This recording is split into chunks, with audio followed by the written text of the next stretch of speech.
titillate the juices. You know what? Woo!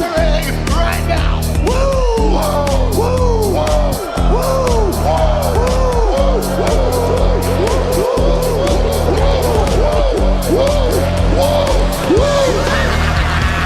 Dr. Hughes invites followers. Oh, let's see if they increase now. Me too. Yeah, wow. Dr. Hughes. Mock-ass mock. He's a great podcaster. Trick-ass mock. Acknowledge me. We coming for you, nigga. Fat! Yeah, Dr. Hughes, here we go. Keep plugging yourself, that's cool. First up, a man whose looks will serve your inner needs and desires. Dr. Hughes. That's right, LA Knight, a.k.a. Max Dupree, a.k.a. Eli Drake, a.k.a. whatever your real name is. I don't care to know about these things, sleaze. I only want the fake people. You understand? Yeah, I don't like the real people. They're boring. And boring. More on this later. Welcome to the DrHUGEshow. We got the sleaze with us today. Yes, you do. Right. Sleaze in the building. We got so much wrestling news and things to talk about. It's crazy. So exciting out here, right? Can we manufacture some excitement? Yay! All right, let's try to do it. Everybody get liking, subscribing, sharing this, put this all over the world. We're growing very slowly, but we're still growing, and that's the whole point of this. And we want you guys to interact with us more. Are they afraid of us? Are they racist against you, sleaze? I think so. I'm starting to think. It's because I'm a proud black woman. You're a white cis male, sleaze. Cisgendered. I know my words. Okay. I am them, they, us. Yes. You are your pronouns are sleazy. Ah, yes. That's true. That's right. So many people have tried to take your name as well. So many. You know, they try to adopt they're the sleaze now, and it's like, no. The sleaze has been the sleaze like since the fucking 2000s, bro. Yeah, since day one-ish. Yeah, cut it out. Yeet! Let's work this up, sleaze. Can you give us some yeets today? Are you in a mood? Yay! All right, good. My hands disappear on Scream when I do it. Yeah, everybody's always confused. I've been trying to teach some people about yeeting lately, and they're like, "But you do it with one arm," and I'm like, "Cause I'm yeeting over here. What do you expect?" Yeah, he's got to hit the eat button. And everybody out there, hit the other buttons wherever you're watching this. And if you don't, no yeet. You. Yeah, fuck off. Well, I've had ladies tell me no yeet in the past. Can you believe that? Me of all people? They're like, no yeet. I said, what? I think I've gotten more no yeets than yeets. Hey, at least as long as you're batting over like 300, you're doing pretty good. Yeah. 73. It's like a solid 290.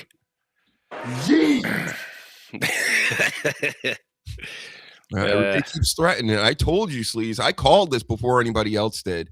They're going to say that I'm doing white supremacist arm gestures. Oh, right? Come on.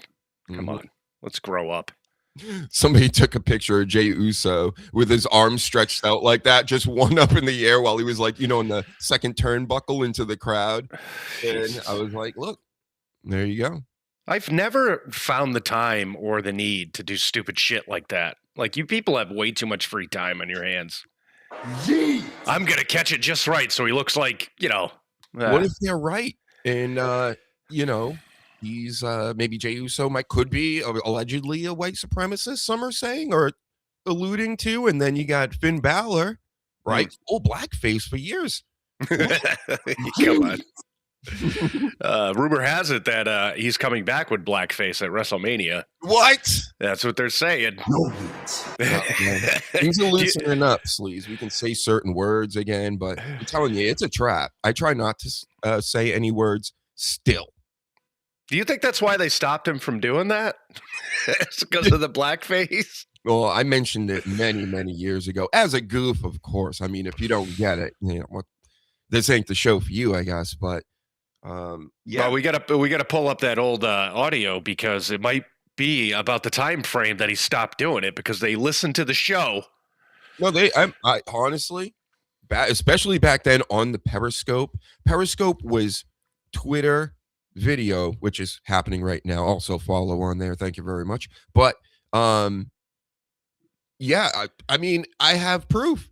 I clipped it. I still got it. Triple H used to watch the show. He's watched a few from his account because these are all verified accounts. I had like one of these verified authentic accounts or whatever, which I worked my ass off for, Sleaze. I bitch and pestered them for so long going, look at my numbers, look at my numbers, look at this, look at that.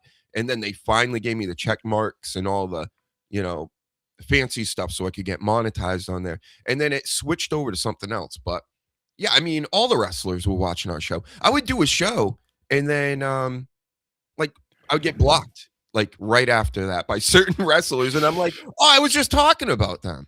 Yeah. Yeah. Crazy stuff. It was a crazy day and age. I remember R-Truth was on there. All the old wrestlers were on there. That's when Brooklyn Brawler was like hammering me where I got all those clips for the intro. Well, you know what they should do is they should still be listening to the show, which I believe they do, but probably from burner accounts now because people are smarter about it now. Yeah, right. Yeah. Back then, it was like Drew McIntyre's name right there. I'm like, shit. And he probably likes the show because, we're fans. Yeah, yeah. Well, now that they freed up Road Dogg's money, I mean, Oh, Road Dogg. Yeah. We talked about that last week, right? Yeah. Oh, yeah. Yeah. Yeah. He said he quit, and that was the news and all this. But I totally believe that because I would be pissed if I went on any TV show and they edited me in a certain way to look stupid, even if I was, right? Yeah. I would be like, well, what the fuck? You're going to show me being an idiot? They haven't. It's either I haven't read it or they just haven't said it yet. But I'm pretty much under the assumption that they did that review. They offered him probably the same contract, and for some reason he thought he was worth more, and he just said, "Fuck it, I'm out." That's what I think. Shout out to you, Road Dogg. Hey, I was always a big fan of his as well. With the ring and all this stuff, great on the microphone. But yeah, I mean, creative. What are we gonna blame Road Dogg and Michael P. Hayes? Like, they shouldn't be there anyway. It's all stems from the top, which is Triple H, and then they're just trying to make their corporate masters happy. We've gone through this so many times. This is what it is, folks. And that's why it stinks. So if you keep just handing them money like constantly, it's never going to change. Right. Well, did you hear about the blackout situation in Vegas? Oh, yes. Yep. Now they're saying they can actually play WrestleMania now. They doubled back on it. Mm-hmm. It's getting ridiculous. It's too little, too late for me. They lost me at $30 ESPN Plus, and I know it's not a big deal or whatever, but it's the same reason I'm not buying YouTube. I'm not paying for it, so I don't have you got me paying. If I do all of this, right, then I got like another fucking cable bill. It's like, what? I'm not doing this. No, it's a big thing about Amazon too. Like you pay a certain amount of money and like 60% of their shit you still got to pay for. And now they just jack their prices up again. And now they're taking away all the 4K unless you pay that top tier. So Amazon of all fucking companies that has $1 trillion, they can't get enough. It's gross. Well, you got to constantly make more, right? And then we've already gone too far. So yeah, that's why I'm a Scrooge now. I'm not giving money to anybody, or anything, and all these platforms and stuff. So okay, so YouTube's gonna make money on ads, and then they're gonna make money on me not watching ads. Yeah. What they're doing now is back in the day when we used to watch what they call terrestrial TV for you young viewers, is they just used to make the money off the ads. But now it's streaming. They say, fuck it, we can charge you, $20 a month. And then also make fucking money off the ads. And then also still have some of our library that you have to pay for to rent or buy. So they're greedy motherfuckers at this point. Yep. And they can edit their library however they want, take stuff out that makes them look bad, put in more stuff that makes them look good or whatever, and it's all just fake upon fake, and then you get to pay for all of it, and it's not even good anymore. Yeah, So, it's now a cable bill. Like, that's why everybody cut the cord, 10, 15 years ago, because they're like, I'm sick of paying $200 a month for shit. And now every single streaming service is $20, $30. And then you gotta spend shit to watch movies, and it's gross. It's like paying for cable again. We have cable again. That's what this is. yep. I knew it was gonna happen. I said it fucking years ago. Yep. What's up, Paladin? Paladin, Paladin? in the building. Get liking and subscribing, Paladin. You may be the only one today. Where is everybody? It's 3 p.m. It is a weird time. It's funny, like, we'll end the show sometimes and there'll be like 50 views, and then I'll see like another 150 or whatever after the fact. Yeah, it's usually how it goes. Immediately after. It's like, oh, people are done with their, cherry picking or apple picking, whatever they do, in their Saturday afternoons. That's what I used to call picking up broads back in the day, cherry picking. Really? Holy shit. Yes. Mm-hmm. I mean, well, you picked 3 out of 10 cherries. You said Yeah, about that. It's a good ratio. Not too bad. Because you know you like hoes. Right. And I know that you like hoes. Mm-hmm. Who doesn't? Yes. I'm all about the hose. Kids don't seem to like the hose too much these days. No, they don't like the alcohol. They don't like the hose. What's And going on? So I heard they're not drinking alcohol, and it's putting certain companies out of business. Yeah. Alcohol Because business is hurting. Yeah. Right. These kids. Well, they're into the Pokemons and the Twitters and the meth. They want to sit in their room and just do this Yeah. all Yeah. day. You know what we used to call those people back in the day? Dorks. Those were the dorks. Yes. Yeah. It's true. Yeah. They were the nerds, a lot of spazzes. Yeah. They couldn't deal with the outside world because they're all like weird and not necessarily bad people, just like, when you're like a teenager or a kid, it's like being a super old person. You don't really seem to care with people like that around you. You're just like, fuck off. You're like, get away from me. You slap them in the back of the head or whatever, throw them in lockers upside down. You're like, but you get older and you're like, well, we got to like coexist and, be adults and everything. But you still don't want to hang around these people. And I think a lot of these people understand the vibe that they're putting out. And they're like, I'm going to just stay in and play with my trinkets. Yeah. We're living in a live version of the Revenge of the Nerds franchise. Not the first movie, which was fantastic. Maybe like part 4. Mm-hmm. I think it was like Nerds on the Beach or some shit. That's what we're living right now. That's a fucking really good one. Classic. Yeah. I got to go watch that again with Jefferson from the Bundys. Yes. What were we talking about? I don't know. Revenge of the Nerds. Well, at least those nerds back then were smart. These nerds these days, a lot of them aren't very smart. Yeah. And if they're like Rain Man smart, if they are, you know what I mean? So yeah. They're like dirty hands, like a lot of dirty hands, unbrushed teeth, and yep, earwaxed ears. Yeah, perhaps. Yeah, a lot of nose hairs. Anyway, we'll get back to you, Gen Zers later, or Gen Alphas. I don't know. Maybe we should start even punching lower at the Gen Alphas that will never watch the show ever in their lives. No, we're too much. Mm-hmm. We're speaking a whole nother language to them, I think. Yeah. They're risen and they're yeeting. Well, we got the yeet down. Yeet! We still like yeeting, right, everybody? Yeet! Has that passed me by? Yeet! Has the game passed us by? Hopefully not. But anyway, wrestling news, sleaze, the big news. Everybody talking about it last night. SmackDown. The A show, well, the B show, 3 hours long. And if you waited through that 3 hours, wow, congratulations. I mean, that's hard to do these days. But at the end, we got the Cody Rhodes, Randy Orton contract signing. And everybody leading up to this was kind of saying, feeling that this is a time where Cody's going to turn his hair black. He's going to be the villain now, going to turn heel. And he didn't turn heel. It was Randall K. Orton that turned heel. Thoughts on this segment? I've been calling for it for probably months now, where I wanted less talk during these things and I wanted more punching in the face, and that's what we got. And I loved it. It was a good segment. I love seeing Cody bleed for the third year in a row right before WrestleMania.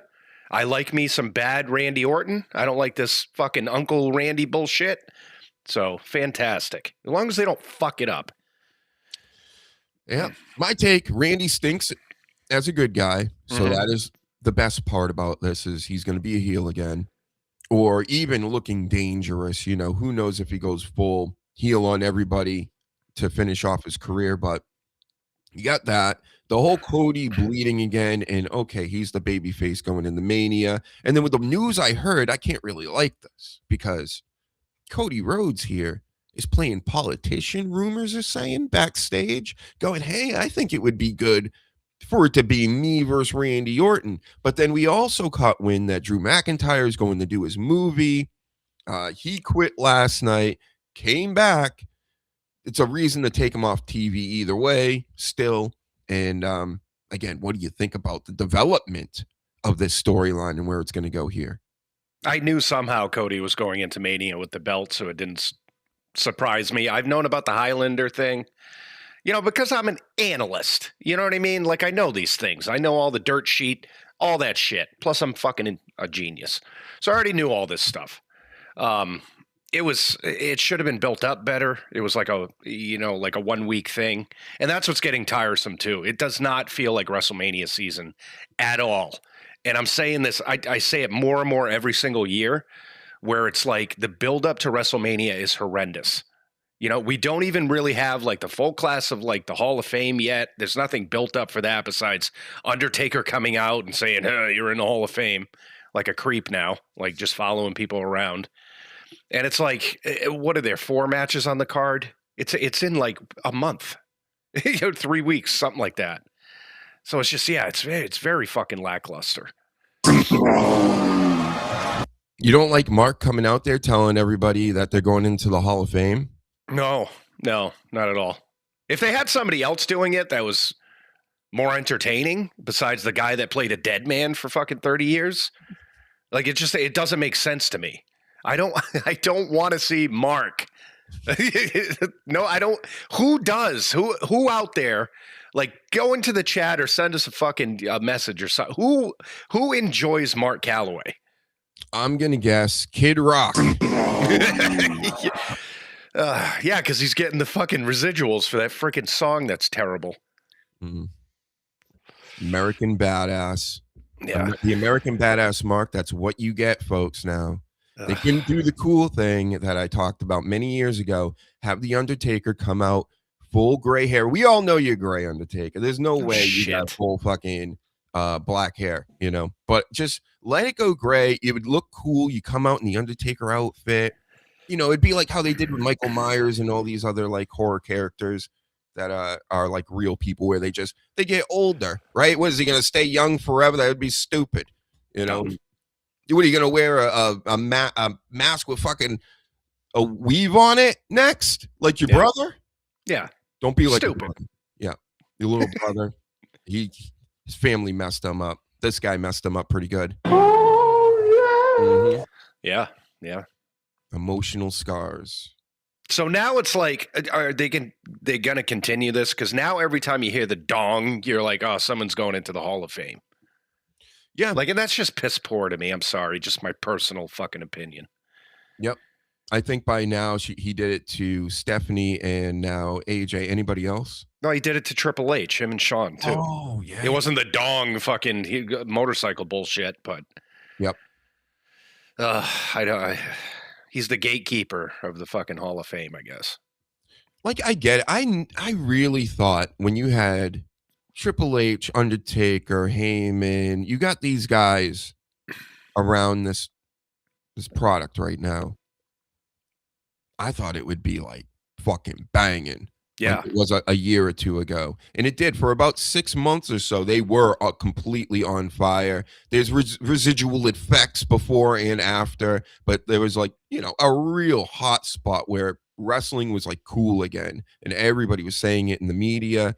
And then it's just, they just keep doing the same thing over and over and over again. It's like, no. This is way. It felt longer because we were kids, but Hogan's run compared to some of these isn't even that long. Ultimate Warrior, guys like that we grew up with, that their runs, like the way they got it now, it's so long that it's kind of like Cody Rhodes being like, "Yep, you're just John Cena now," but then John Cena was still here. And then they dedicated a whole fucking year to the guy while other stuff, like I get what they're trying to do. There's too much content or something. You have Cody Rhodes is Vanilla Ice to me in the 90s. Remember when it was like Vanilla Ice, you couldn't get away from the guy. Yeah. And that was before the internet. And it's just like, how come I can't get away? The song keeps playing. He keeps showing up. He's got fucking action figures. He's got this. He's got that. It's like, go away. Yeah. So that's my take on Cody Rhodes. And I don't hate the guy. I understand how he's good for business. He's overexposed. And the business is exposed literally. And all of this stuff is what, Bret Hart? It's the shits. Fucking sucks. It's boring. It is McDonald's. They never learn from their mistakes. Even through Vince McMahon and everything else, they never sit there and say, holy shit, they're booing Hogan out the building. They're booing Cena out the building. And they're doing it again with Cody Rhodes. They are fucking literally, when he got bludgeoned last night, he's supposed to be the biggest babyface in the company per them. And when Randy Orton was done, they were cheering him. Like that's a fucking problem. And again, we don't see the metrics. We don't see, the merchandising and the money he makes from like all his fucking bullshit, the Wheatley vodkas and the fucking, going on the Today shows and all this stuff. We don't see that. But as a wrestling, audience and fans and stuff like that, like we're tired of you shoving people down our fucking throats. It was cool when he first came back, from AEW, that first WrestleMania, or the WrestleMania with the Bloodline, that was fine. But after that, it has been declining, where they sing his song, but then they boo him for the rest of the time. It's, And then you got Danhausen. But this is the thing. People buy into it. He's selling like more merch than fucking Roman Reigns over here. So I can't say you're wrong. But what the hell? What's going on with our wrestling fans, guys? What happened? Are it seems like our people have just left the building. They're gone. And it's now only like teenage girls. Like, what is this all that watches this anymore? Has this game passed me by as well? And now it's all teen girls? That's what it seems like with a lot of stuff. A lot of stuff is just geared towards that demographic. It really is. If you look at movies and everything, like everything's got to have like an emotional thing, or people are obsessed with these fucking Twitter accounts for like. I'm not going to mention someone I want to because it's been driving. No, I can't. I can't. But it's like these people to have these stan accounts where it's like all they talk about is one fucking talent, like day in and day out, and they just can't shut the fight. It's an obsession at this point. It's a sickness. You're talking about Jess, aren't you? No, I'm not. There's somebody else. All right, we'll let her do. Hers is a healthy obsession, right? It technically is. But there are so many out there that are like. Now it's like the Danhausen shit. You go on Twitter and everyone's a Danhausen fucking stan, and all they show is his shit, and they're quoting his shit, doing videos of his shit. Like, get a fucking life. Get a fucking life. Seriously. I'm not even saying it is girls that watch this stuff, money marked, even though there are a ton of them online that are stans, right? And it's just... It's a the audience has changed 100% in my opinion from when we started this in 2016 to now, 10 years, this is a completely different wrestling audience. And the people that have stayed maybe have changed a little bit to stay like fit into the whole world. But I'm talking about mainly the social media crowd and what I can like sense from that. I haven't gone to a show in years at this point, but I can only imagine it's a lot more the parents that have the kids and they're like, we're going to this because I like this. Do you know what I'm saying? So I wish they would cater to those people a little bit more, or at least the adults, because they're the ones buying all this stuff. But then again, I guess they're buying Danhouse stuff too. So I get it. I got a New Day shirt. I got a this and that to be a goofball. But is everybody just being goofballs now? We're all goofballs? Yeah, I think so. I can't remember. I think the last time I went to a show was with you, and we're talking fucking years ago at this point.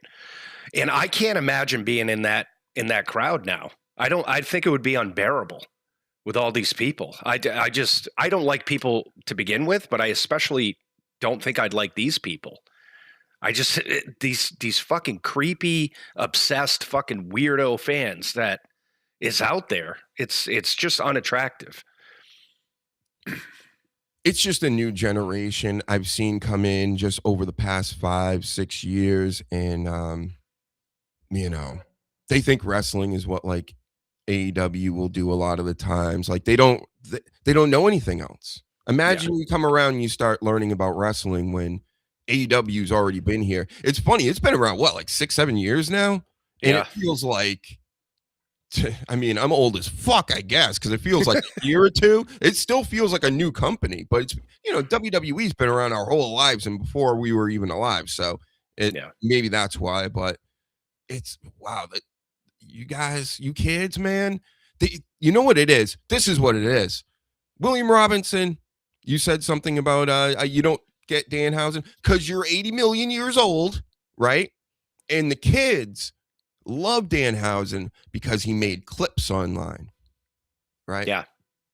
That's why they don't care for Dr. Huge all that much. I do long form, stuff for smart people, not for them necessarily. So they want clips. They want you, doing jackass shit pretty early, Yeah. I get why people like Danhausen. I do. And kudos to him because it seems like he's in it 24/7. Like he's content, like just a content machine. I get it. It's just not my cup of tea. Yet maybe there's something I'm missing. I don't know. Get him in the ring. I want to see him get beat up. I'm already tired of the coming out and saying the same cliche things and you're cursed and buy my merchandise. It's getting worn out already on me. Some good news for you. I mean, WWE has filed some trademarks for Danhausen, like several of them, and one of them is Trademarkhausen. Get it? Yeah. Give us more money. They're just blatantly with him. They're just like, give us money. Just every week is like money. Oh, have you never heard of him before? Give us money. Yeah. You'll like him. We told you. You're gonna like him, right? Well, you see that asshole Dave Meltzer came out and said that they're paying him just as much as like Seth Rollins.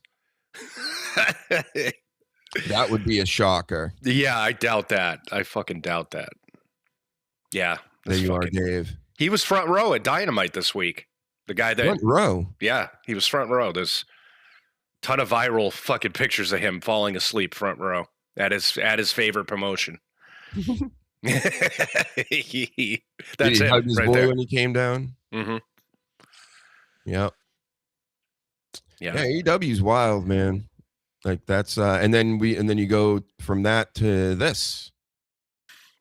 And of course I knew about Danhausen because again, expert analyst, journalist and things. But yeah, I didn't care for it then, and I don't need to watch all this stuff. I'm watching highlights now. They got me to do it. I don't even watch wrestling anymore. I watch the highlights. So There you go. And one of the I don't watch SmackDown. I don't have cable. I'm not going to pay another service to just watch SmackDown. But one of the things that I keep noticing is how much fucking longer are they going to do the fucking Wyatt Six and the fucking MFT shit? Like how much they're fighting over a fucking lantern. First off. Am I getting this correct? Because I only watch fucking clips. Yeah, but this seems like it's been going on for 9 months and it's been the same thing over and over and over.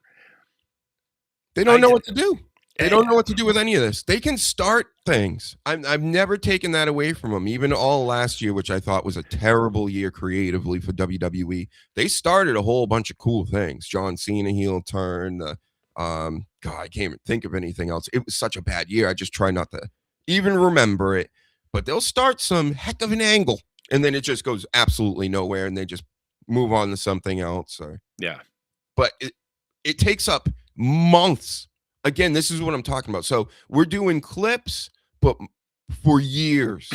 We're going to have Cody Rhodes just be a 99 in WWE 2K for 5 years. And we already did that with Roman Reigns, and we did, you know what I mean? Like, we gotta jazz this up, keep people interested, so we're not on our phones the entire time your show's on. It should be interesting enough that you can put your phone down for a minute or two. Yeah, it's and I've been thinking about this a lot lately because I don't want us to turn into one of these fucking shows that just rags on shit, because when I watch like PLEs and the things I do watch as a fan outside of the podcast, I do enjoy the product. Don't get me wrong, but as an analyst, I can sit there and break this stuff apart and see where it needs improvement. You know what I mean? The wrestling is great. You know what I mean? I don't take anything away from the wrestling. There's a lot of good athletes that are fucking on the main roster, that are coming up on the main roster and shit like that. It's the creative. The creative is what the problem is. Where, like you said, they start off and they'll have a good idea. Like, where is this MFT fucking Wyatt Six thing going? Where is it ending? There is no end in sight. There's no like, and is the ending, I thought the ending would be the fucking lantern, gimmick they're doing. They got it back last night, I think, right? Right. So is that the end? Or are we just, what is the end fucking game here? And another problem I have, if you look at the whole roster, like everybody is a babyface. If you really think about it, every fucking person is a babyface. Yes, you have like the Drew McIntyres. Now you get the Randy Ortons. I think it's going to be different, but you had the Seth Rollins and stuff. But these are people you still cheer. You know what I mean? I want a Brock Lesnar fucking heel, where every time he comes out, they fucking boo. You know what I mean? Like when Drew McIntyre does his things, I don't want people cheering and shit. I want true fucking bad guys. Like back in the day, if you had a heel and people cheered them, he'd get on the mic and say, "Fuck you people. Don't cheer me. Basically I'm a bad guy." We need more like heels. I think that would really, and that's where good storyline stuff comes in. Is when you have the heel. It's always on the back of the heels. It's not the baby faces. It's not, I got to finish my story and all that. That wasn't the most important thing. It was the fucking bloodline shit because they were the heels. And we're getting away from that, where everything is just fucking happy-go-lucky singing song bullshit. And God, I want to see people get beat up. Right. Well, you saw Cody Rhodes get beat up by a bad guy. And I guess that's what everybody wants. Just for me, it's Randy Orton and Cody Rhodes. They can do whatever they want to each other. I just don't care. Like, yeah, okay, Randy Orton's gonna put him in some headlocks, and Cody Rhodes is gonna give you a solid, LA night match without a botch here and there. Yeah. But that's what you're gonna get here, and it's not very exciting. It's the shits. It's the shits. And I think that's how they're selling it. They don't know what else to do, but it seems like we're getting a lot of one-on-one matches. And maybe they're going to add some stipulations and things throughout the next coming weeks. But they got to do something to jazz this thing up, because Again, it's just we got nothing. You got what Drew McIntyre, Jacob Fatu taking each other on next week. I'm sure there'll be more with that. Everybody's talking Oba and Brock. You know that story? It's almost like no shit, Sherlock. Yeah. When the report comes out and they're like, Brock Lesnar doesn't want to lose until his retirement. Duh. No You shit. want him to lose this year and have him retire, say this year. Huh? Right. And people are actually mad at this. Yeah. Did So, you hear that? okay. Did you hear the thing with Jelly Roll too? That he might be teaming up with Royce Keys, who they haven't been featuring. That's a good way. That's a good way to kick him off. Jelly in the nose. Yeah. Hit the like button. Yeah, I mean, this was from last WrestleMania, I believe, or something like that. Around Something. that time. SummerSlam something. Yes. I don't watch anymore. How about that? You know what? I thought for sure. I'm like, all right, I'm not buying into the shit, but I'll order WrestleMania, of course, right? For what? To talk to a bunch of teenagers and sci-fi dorks online and then not even pay attention to what's on the screen, which is going to be like Jelly Roll, like with snot rolling down his face. No, I'm not doing it. So I got better things to do called Arc Raiders, folks. This comes on the heel too of like a lot of discussion about the ticket sales and the blackouts and all that stuff going on in Vegas. And it's funny because out of nowhere, Jelly Roll shows up.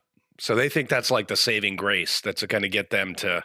Right. I think both nights now are at like 37,000 tickets sold, which obviously I think last year it was like in the 40s or whatever each night. So, they just cut prices again for the tickets. They undid the blackout. They're so desperate for trying to make up for their gluttony, the last like 2 or 3 years that, Jelly Roll shows up all of a sudden.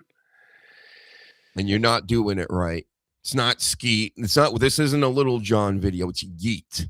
Yeet. It's also not that racial slur that Danny always says it is. Shout out to Danny over there. He's all jacked up, he said, from the time change. Their time change hasn't happened yet. See, our slave world time change over here happened, last week or the week before or something, and theirs isn't caught up yet. So he's like, it's late over here. And I said, you're fired. You know how you're getting old is that you're still feeling the effects of daylight savings. Yeah, right. It was fucking last week, and I'm still dying. I'm still feeling the effects of the clocks going back in October. Yeah. I don't think I caught up from that. Get this bugger picture off. It's really making me sick. No, he says it's yeet. Yeet, yeet, yeet. Skeet, motherfucker. I had more to say on this. I don't even know. Because he's taking on The Miz. Kit Wilson came out. Everybody loves him. He's the next big thing, right? Which means, in my book, that the WWE will release him next year or something. But, they did with Karrion Kross. They're about to do it with LA Knight. I think LA Knight's kind of fed up. Rumors have it that he's fucking done with SmackDown. He's like, what are you going to give me, Solo Sikoa again? He's like, don't do it. Don't give me Solo Sikoa again. That's a whole nother story. But this Jelly Roll, he's going to take on The Miz, probably in a tag match. He'll be The Miz and Kit. This is just spitballing, but that is the rumor. That is the rumor for WrestleMania. Who would join Jelly Roll then? It's Royce Keys. Oh, Royce, you already told me. See, who cares? Royce Keys. Yeah. Instead of putting him against some other Leviathan, like maybe Rusev or something like that, or Sheamus if he was healthy, but you got to put him with Jelly Roll. Get the fuck out of here. I get it for what they're trying to do. I just don't want this in my wrestling. Like they're gonna go look. He's gonna go look who I found. And it's gonna be fucking this jack dude, and The Miz and Kit Wilson or whoever are gonna be like, oh shit, here we go. And then you might get a win this time. Yeah. And you know what's gross is I sit there and talk shit about this match, but I guarantee I'm gonna love it. Like it's a sickness. I found myself doing that lately, where it's like, God, I don't want this, and then I see the match, and I'm like, it's not so bad. But it again, I said it earlier. The wrestling, when it comes to the wrestling matches, like that's what I enjoy when I watch it. It's just all the fucking, it's all the noise in the background. These backstage fucking vignettes, or not vignettes, but interviews and segments they have. They're hot garbage, and it's like, okay, Danhausen every 5 fucking minutes. It's the commercials. It's the stories that go nowhere. It's the stories we don't want. It's the people just shoving down our throats. But like the Jade Cargill and Rhea Ripley shit is already infuriating me. And if I hear one more person get this cheap pop that I'm getting nauseous over, this I'm gonna make you my bitch shit, I'm gonna punch a kitten in the face. I'm gonna strangle a kitten. Because it is the worst cheap pop out right now. You know what? At WrestleMania, you're gonna be my bitch, and everyone goes, "Ooh!" Oh, I know I saw that last night too, and I was just cringed out of my mind because we know Rhea Ripley stinks on the mic. She looks the way she does, and for those that don't know, and that person is Jim Grindle right now. He doesn't know. I showed him this. Yeah, look. And apparently, this is a Australian delicacy of white bread with sprinkles and shit on it. It's fucking gross.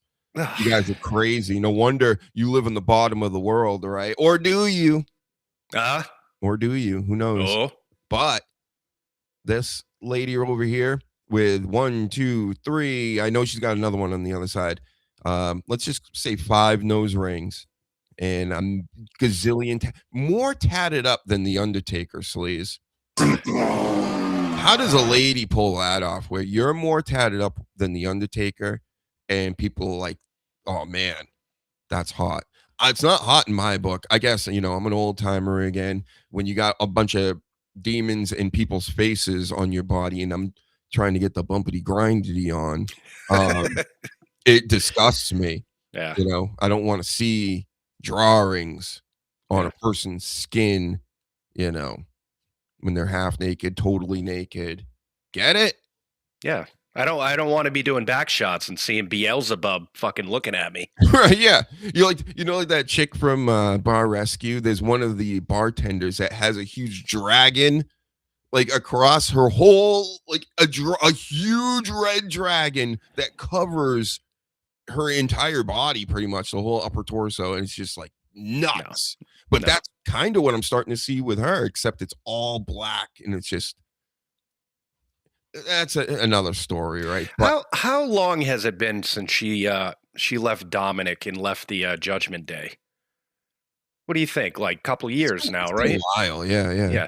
Why is she still calling herself mommy? Which was the whole gimmick because she was dating Dominic. I don't get that. This is just something just in my head. Like, why are you still calling yourself mommy? Because it gets her money.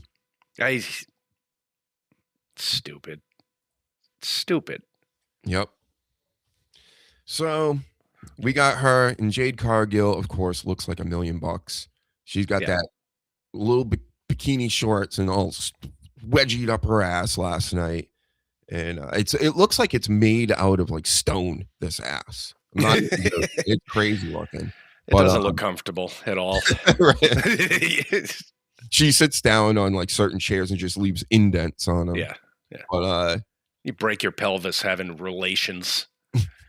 She's gonna take Rhea Ripley on, and like you said, she threw "I'm gonna make you my bitch" because Jade's her whole catchphrase is "I'm that bitch." Get it? And the whole bitch. These lady wrestlers, when they come out there, it's that's your lead up to WrestleMania's bitch. That's the big pop. CM Punk, on the other hand, we talked about it last week, where it's I'm going to bury you next to your father. Cheap pops. Yeah. They got nothing else. They're not thinking at all. As you said, with the backstage stuff, when they have these wrestlers around, it's so boring. I remember when you would see people interacting backstage, it would be somewhat important. There'd be somewhat of a backdrop. Like, how do you have Danhausen on your roster and he doesn't have his own little set back there? Right. If you're gonna do it, fucking do it. Like, have his own. Like the APA had their fucking door, and they sat down, they played cards, shit like that. I liked all that stuff. If you're just like walking down the hallway, in buttfuck fucking arena, Arizona. Who gives a shit? It gets monotonous. It's another thing that's just repetitive over and over and over. And it's like, it's just fucking, I'm a reporter and I just, hey, you're down here and let's say some stupid words. And then maybe somebody comes out and they stare at each other and then they go to a Snickers commercial. Like get creative. Get just creative all over. They're not trying. It's just weird. Like, they're doing all this high tech and all this other stuff, and then they just refuse to like you got the Judgment Day Lounge thing, right? That's been cool. Everybody likes that. They've been around forever now. They're like one of the biggest factions going, and they keep they're doing it. They're doing Judgment Day correctly, in my opinion. They're keeping it fresh. They literally cycled out all the original players in the Judgment Day. Right. How crazy is that when the first 4 are gone? And now it's a whole different set. And who knows? It can work into a whole nother faction. They can just keep 4, maybe another 5th person like they did with Carlito or whatever. But it's just like, do more of that. If Bailey's back there, she has her own area with Lyra or like the women. All of it doesn't have to be, you're just backstage. Yeah. You can still do that with some of your more reality style wrestlers. Do that. But with the other half of the roster, there's so many guys that they have silly gimmicks anyway. They should be in a silly setting at all times. Right. Or just get out of the hallways. That's my thing. Get out of the hallways. Do it in the parking lot. Do it, behind the fucking curtain. Do it, I don't know, in a car. Like, fucking come up with something else. It's just, it's so cookie cutter. Like, every time I'm watching Raw, I can tell you it's like, okay, it's going to be this, and then a commercial, and then a backstage thing, and then this, and then somebody comes out and says nothing, and then fucking nothing happens, and then more nothing happens, then good match, and then nothing. More hallway. The first time around when we were doing the show here, I was talking about how Sheamus needed to bring his old gimmick back of putting being like not even his old gimmick, like being an old school Irish person, a bar guy. Right. And literally like a week or 2 after that, that's what they did. And then they started having Cesaro as well join them at bars. Remember, they were beating people up at makeshift bars. It was in the arena, like an arena bar or whatever. And they made a fake wall and threw somebody through it. And Cesaro sitting there with a martini and, Sheamus is doing his thing. That's exactly what I was asking for, but they actually did it, and they would actually experiment with this stuff. They don't seem to do that at all anymore. It's just strictly, like you said, they're walking down the hallway, they get stopped. Oh, yep, blah, blah, blah. Boring. Somebody might cut in, somebody might just run in, and because we've never seen that before, right? Somebody's mid-interview, and then, we'll just have somebody run in and clothesline them or something, and it's, ooh. I even like the old way they used to do it, like Gene Okerlund, where they had the backdrop. They said, hey, I'm going to have an interview with somebody, and they would come out and they would do their thing. Like, it looked official. It sounded official. It's not like this Kathy Kelly running, trying to get, bullshit fucking quotes from people. It was like, make it more official looking, or even like I've been thinking about LA Knight.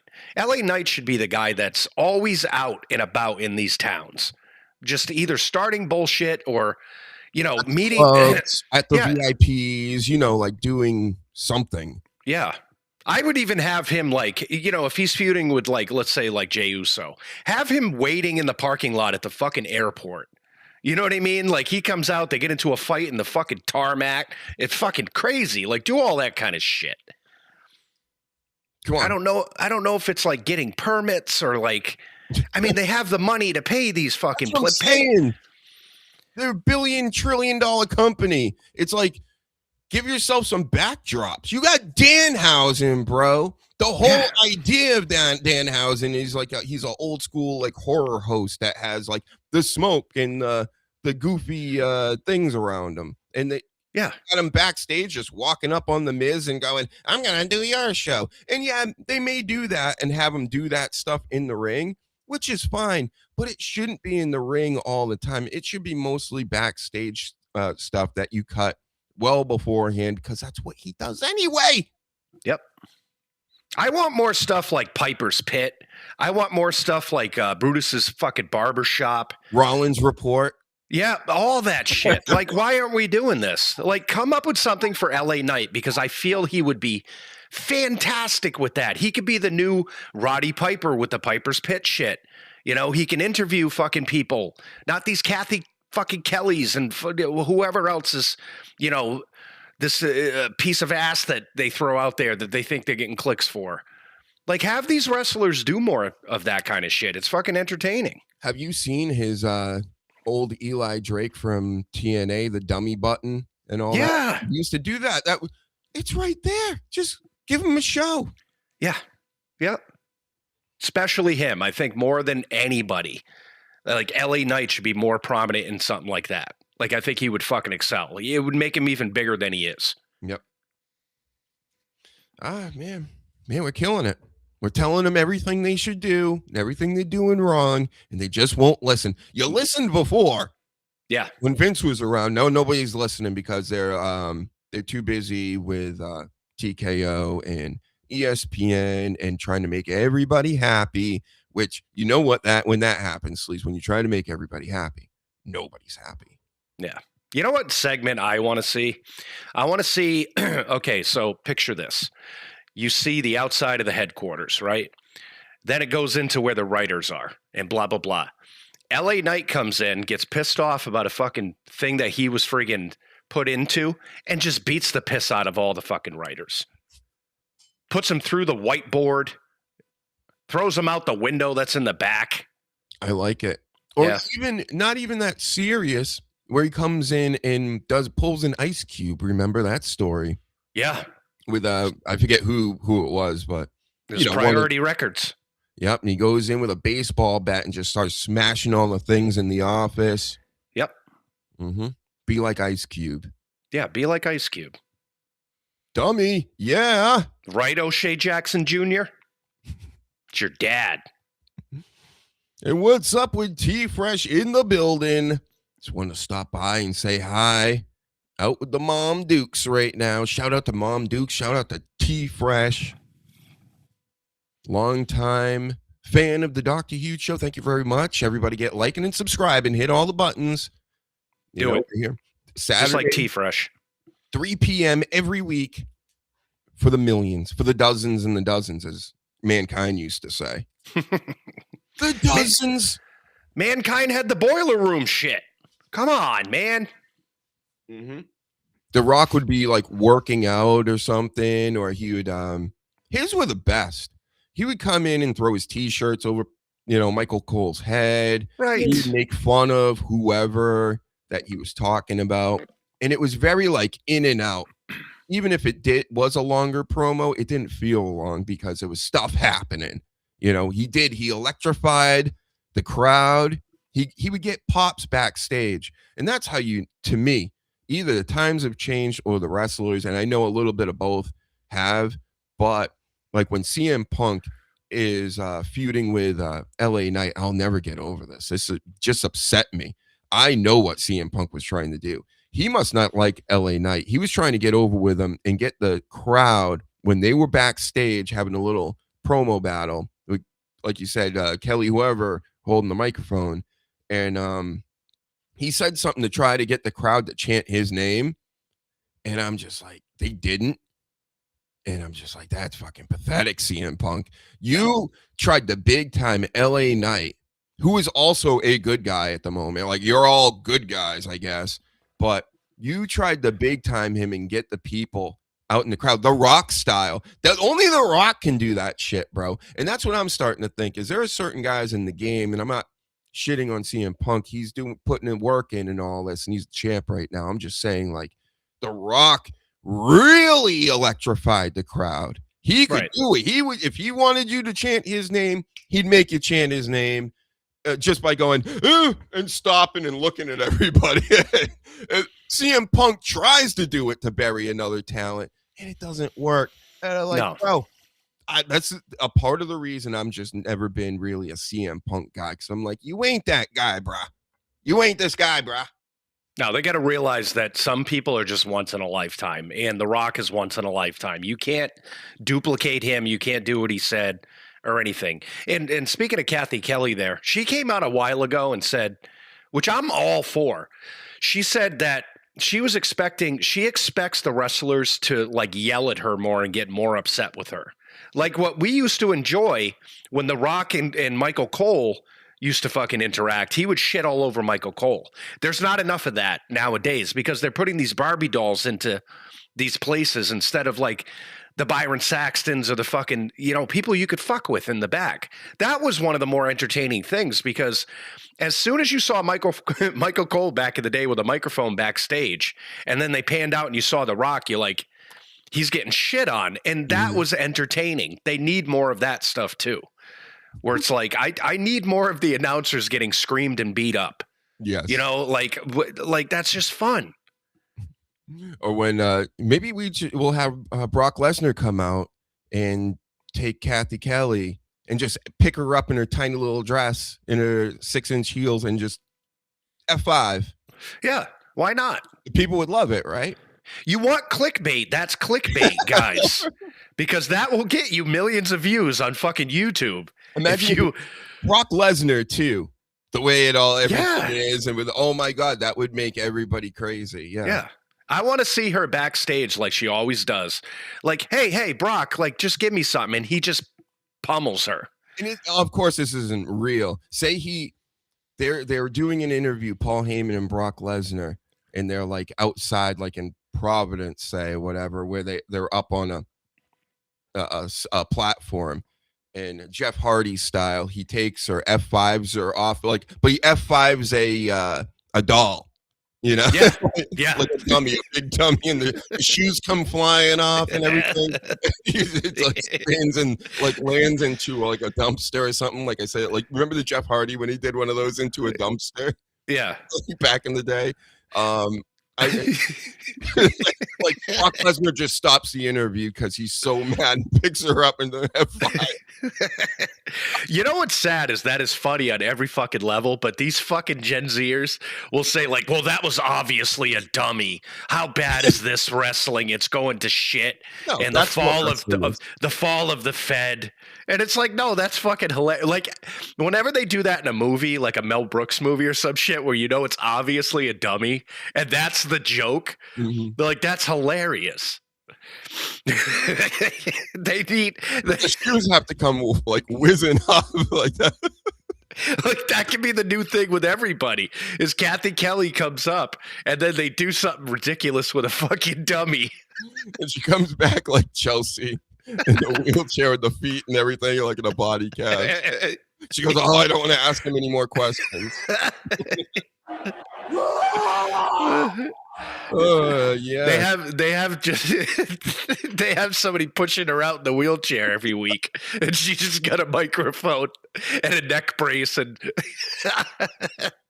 I'm coming for you, motherfucker!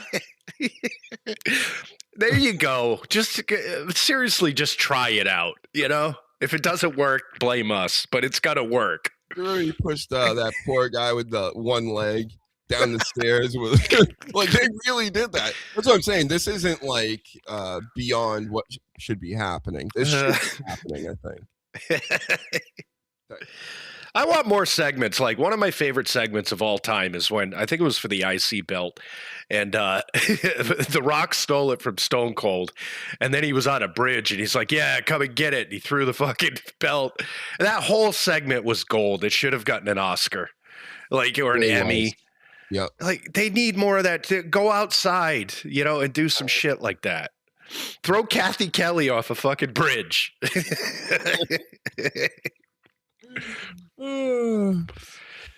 She comes back with seaweed just on her and shit. Right. It's Oh, great. man, that's what. There's so much you could do if you just put in a little bit of effort. WWE that would like entertain us. Mm-hmm.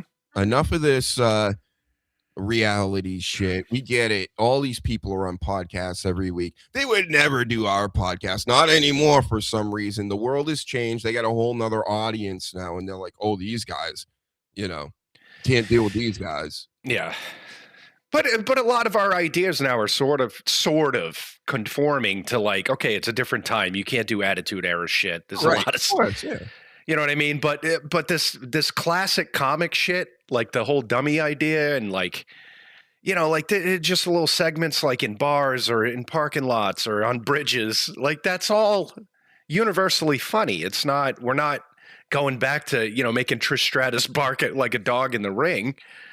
But it's like, that's funny. So their humor nowadays is like, it's very safe. You know what I mean? Like, I enjoy a lot of like the R-Truth stuff. That shit will never get old with me. Things like that. But a lot of their stuff is like hokey, like, oh, slap the knee, like dad joke shit. Like, get back to some real comedy. Yeah. But they're still strangely PG, but they don't bleed, but they do bleed, like Cody Rhodes all last night. It's I don't know the rules. Again, all I need to know is the rule. What are the rules of all this? And I can play along, but it seems like I'm the only one that has rules. And like everybody else does whatever the fuck they want. And then anytime I cross any invisible lines, it's like, oh, you can't do that though. And we can do that over here. And then you start to see it's just weird. I don't know. I don't know what's going on.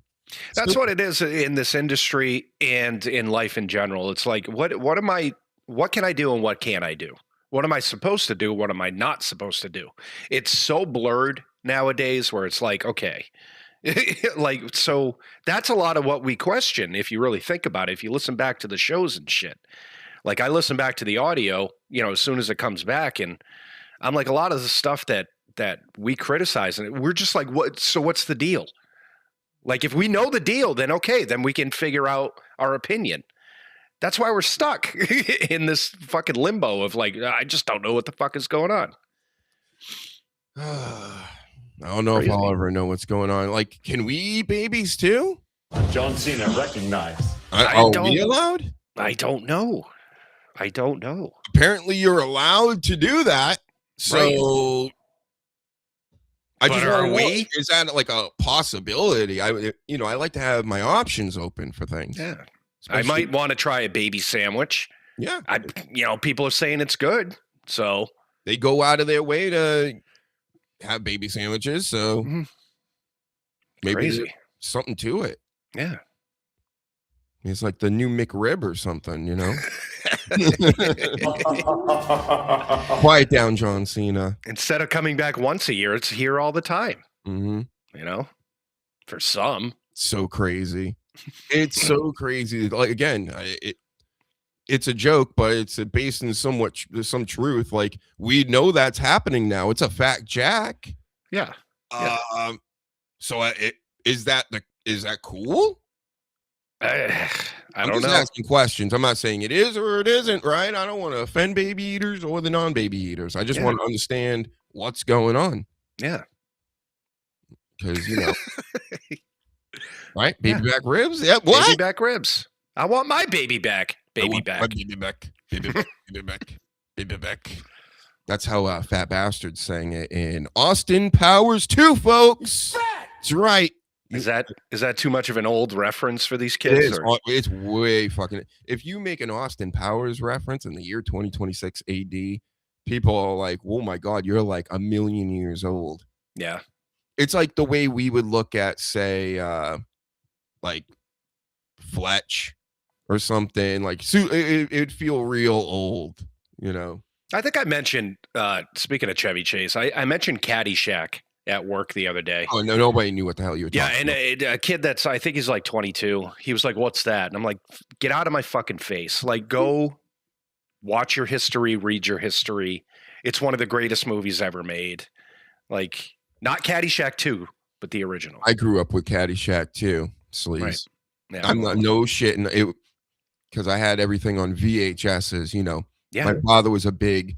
I rent from the store, then I tape it, and now I got it. Right. Me So too. we had everything. Mhm. And Caddyshack 2, not Caddyshack 1, for whatever reason. It was just the perfect time period. I must have saw that movie a million times. Yeah. And I started learning later in life that people were like, yeah, it was terrible. But you don't know these things as a kid. No, I liked it as a kid, and then I watched it, 15 years later, and I'm like, oh, okay. Here's another one for you. This is the time period I grew up in, mainly remembering the media I did. Remember House 2? Oh, I love that movie. Remember Gremlins 2? Yeah, that was terrible. Hogan was I was saw in that all of one them first. Hmm. Like those were the ones I saw first. And then when I would go back and see the other ones or see them coming up on TV, I'd be like, that's old. I don't want to watch that. Yeah. I did that.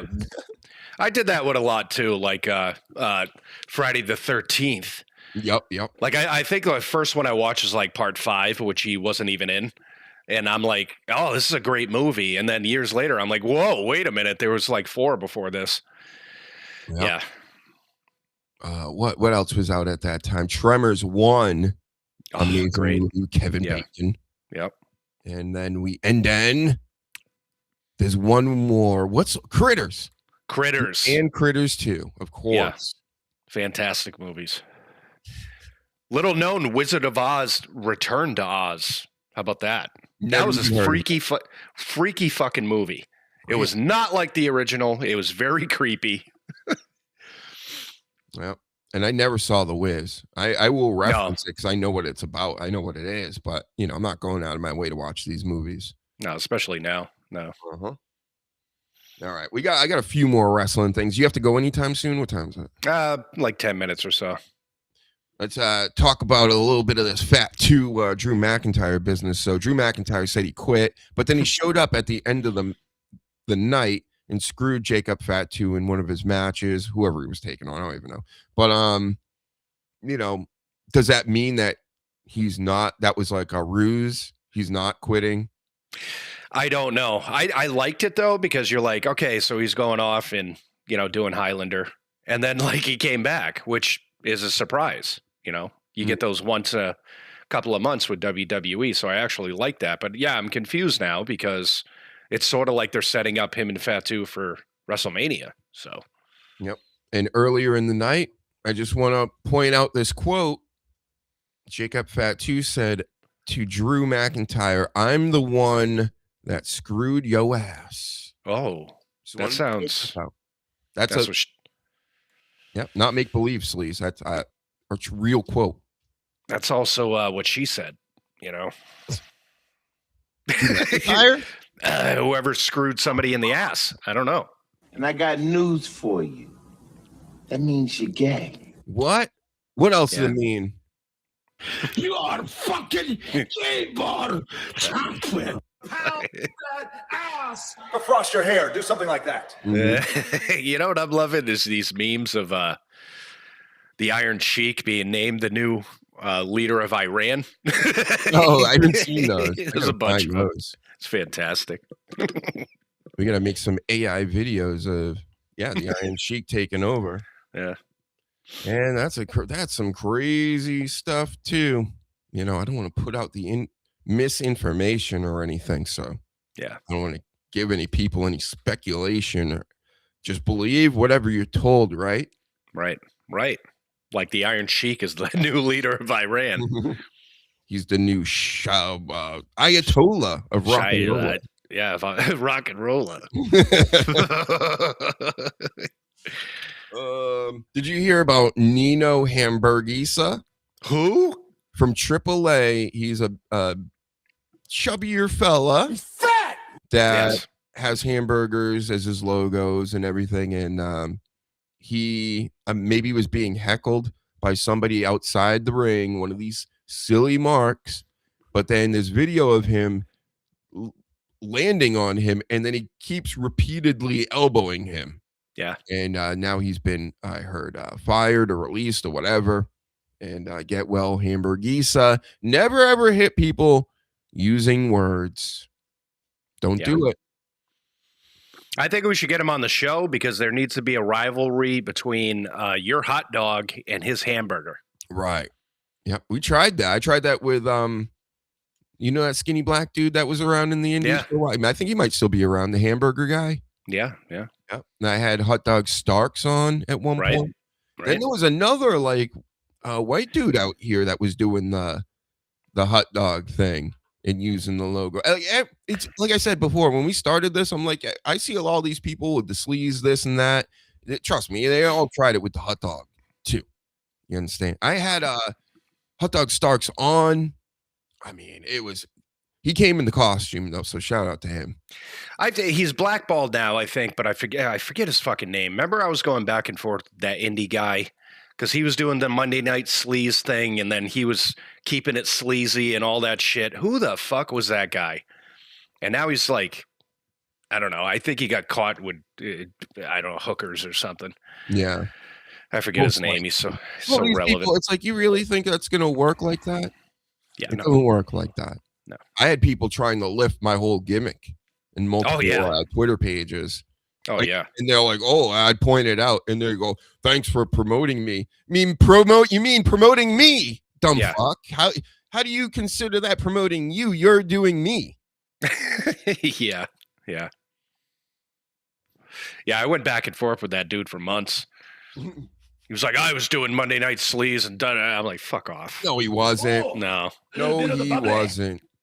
Nope. Again, that's another one of my genius ideas, Sleaze. Yes. That's right. These people suck. They try to take my fucking nights with my sleaze. Yeah. I'm his sleaze. Right. He's been the sleaze way longer than anybody else. Yeah. 8 years longer, probably. So I'm so fucking old. Yep.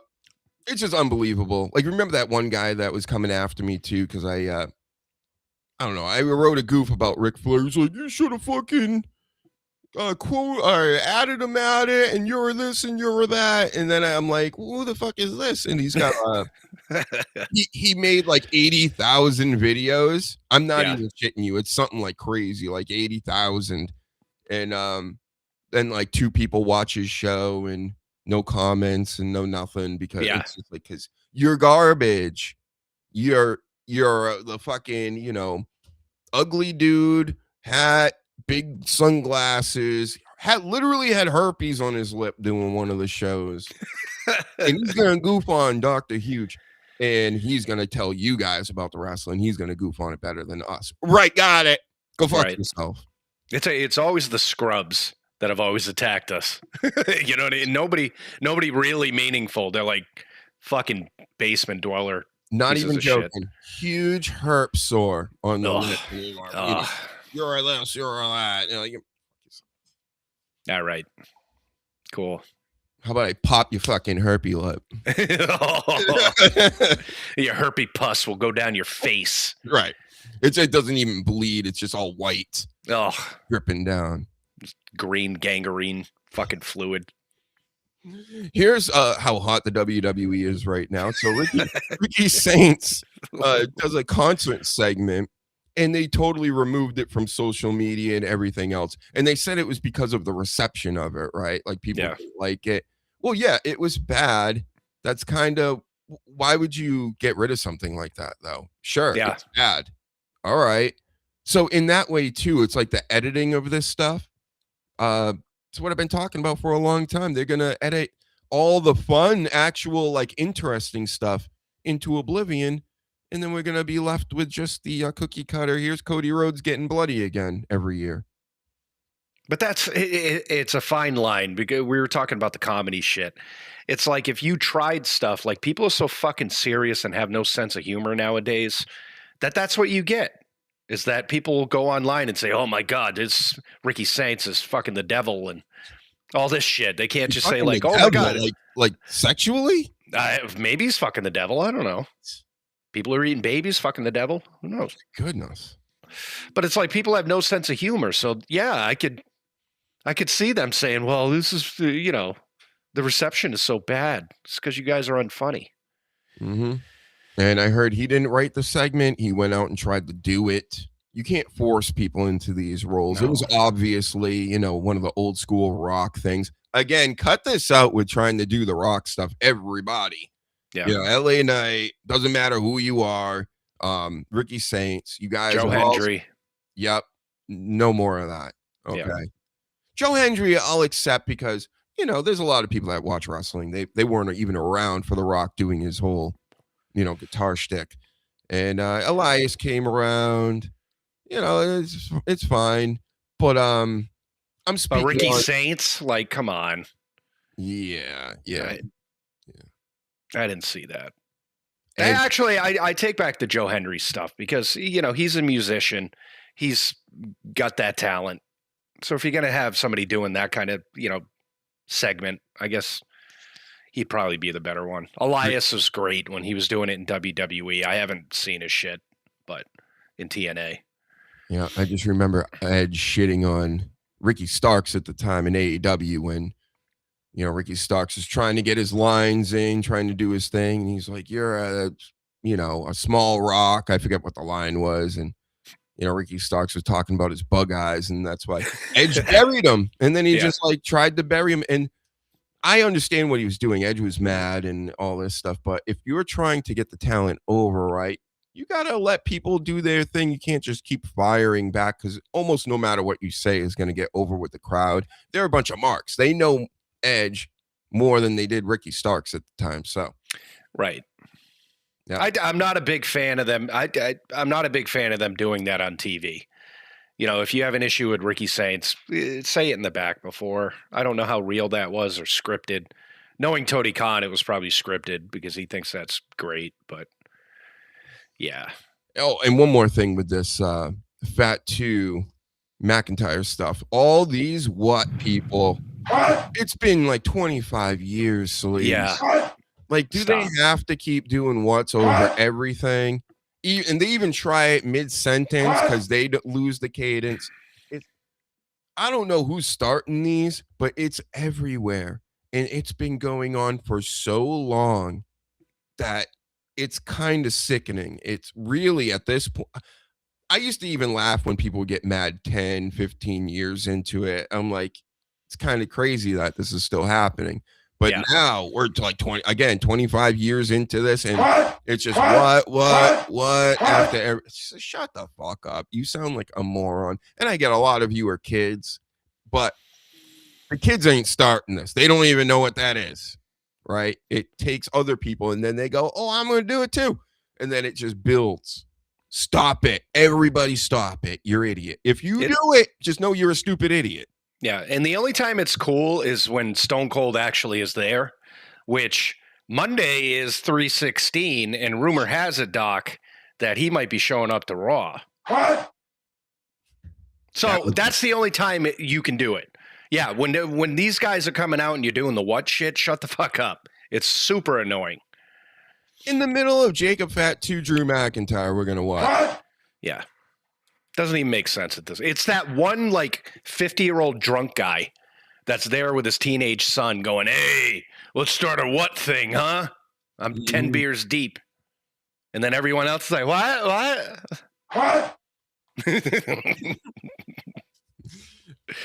Like, I get it. Again, it's just me being old and a curmudgeon and things, I guess. But it's, what are you doing? It just, every single segment when there's a promo battle, once they hit that cadence, the crowd just can't let it go. We got to watch. We got to do it. No, you don't. Yeah. Well, it's the same people that make Jey Uso fucking run it back. Mm-hmm.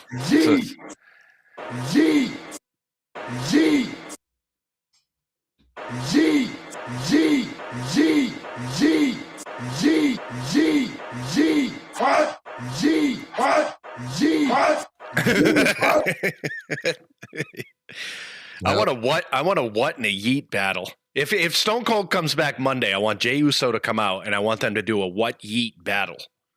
How about this, everybody? How about in the middle, once the crowd says what, then you scream yeet right after that. Yes. Yeet. Yes.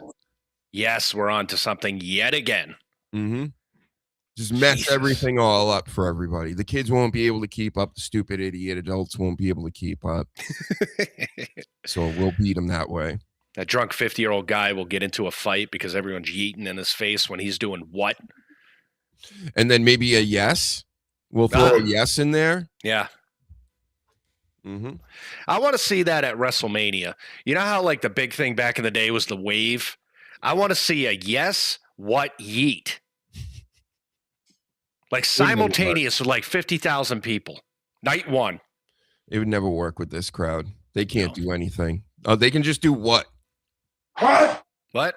And they can just do yeet. Yeet. Trying to do just let's try to just get them to do two things now. So now you need Monday, at least Monday. You need Brie Bella. You need Jey Uso. And you need Stone Cold Steve Austin. And they'll start that. Sure. Right. How about this? Stone Cold comes out in his ATV and runs over the Bella Twins. Right on the ramp. Or two of them. And then gets to the ring and starts pouring beers all over his chest. Yes. And just out of spite, they all go, yes, yes, yes. Yes. And what? Yeah. Yeet. Yeah. And then Jey Uso comes down from the rafters and just yeets the night away. Mm-hmm. Yeet. In fluorescent colors. Mm-hmm. Right. I love it. I think this will be great. But of course, they won't be the Bella Twins. We'll switch them out last second, and they'll like jump under the ring, and it will be dummies. It'll be dummies. And like their Bella clothes like it's torn off from the TV and stuff. Their wigs fly off. Right. Yeah. Stone Cold starts stunning the mannequins. Yeah. He brings one of them into the ring, drags him in, stuns him. So so he doesn't hurt his knees with a real person or anything. And yeah. Why aren't they doing things like this with dummies? The other Bella is all tangled in the wheels. The hair's just flopping around in the wheel. This sounds like the best WrestleMania ever. Oh, what the fuck, man? Mm-hmm. Listen, Triple H, Paul, we know you're listening, all right? If not, Stephanie is. All right, I love your podcast, Stephanie. Have me on, all right? Mm-hmm. We'll get down to the nitty-gritty. Do these things with fucking dummies, please. You're only allowed to have the sleaze on if Stephanie McMahon has crimped hair. I will not do the show unless. That's right. And she needs to have that black outfit she had on the last time she wrestled. Yeah, crimped hair era Steph is goated. Yes. I will do that show for 4 hours. So, yeah, the Wyatts got their lantern back. Fuck. Cody got beat up. He also had a little segment with Sammy backstage where they make Sami Zayn super unlikable to me. Yeah. And the people that are like, I like the Sami Zayn, you'll just like good guys. You like any character, they're like, you like him now, he's a good guy. I'm telling you, this is not good guy shit. How he always goes up to people backstage and is like, you're the best and you're the greatest. And you can totally see it's like his way of getting on the show and like just managing to stay on screen with other top talent, Randy Orton and fucking Cody Rhodes last night. And even Cody calls it out in this make-believe segment, of course, but he's just saying, you're I see what you're doing here, because he was telling how Randy Orton, I look up to you. And then he got offended by that. Sami Zayn did. And he goes, I don't look up to you, Cody Rhodes, because you're my friend. Oh, you're my friend. And it's this whole, like, I'm a victim, fucking, but I'm also trying to get into the title scene. And I want to be a champion too, but I'm just not cool enough. I'm so annoyed by all this. Get out of here, Sami Zayn. That was one of the few times where I'm like, thank you, Cody Rhodes, for fucking putting this guy in his place. Did you see that? I did. And I've been thinking of Sami Zayn lately, and obviously there needs to be a character change. And again, Paul, like Ribshot is saying that Triple H has mentioned that he has listened to the show. It is a fact, Jack. Jack. I got pictures. You want me to post it again? I post it like once a year, like it's Christmas or something. Right. So I think Sammy needs to turn heel. And it's, I don't want everybody to turn heel. Don't start saying that shit. But Sammy should turn heel, and he should have that Baron Corbin fucking character where he was down and out. Like maybe they do a story where Sammy loses his wife and kids and like blew all his money and he's desperate. I want that kind of bad guy fucking underdog bullshit. He starts dressing like a bum, which isn't far from what he does now. That's how they need to repackage Sami Zayn. This whole like, yay, like happy-go-lucky fucking, it's tiring. It's nobody likes those characters. Yep, and it bleeds into this because it's like, well, I was a conspiracy theorist and everybody's against me, right? And then he ended up on the cool kid team with the Roman Reigns and them, the tribal chief squad there. And then he kind of morphed into, well, now I'm overly good, and now I just fight for truth and justice and the American way and all this stuff. And it's the Canadian way, really, for him. But, it's been totally cringe because it's not like organic. It's just like, you're this now. Those white meat baby faces are dead. They're never coming back. Nobody is accepting them.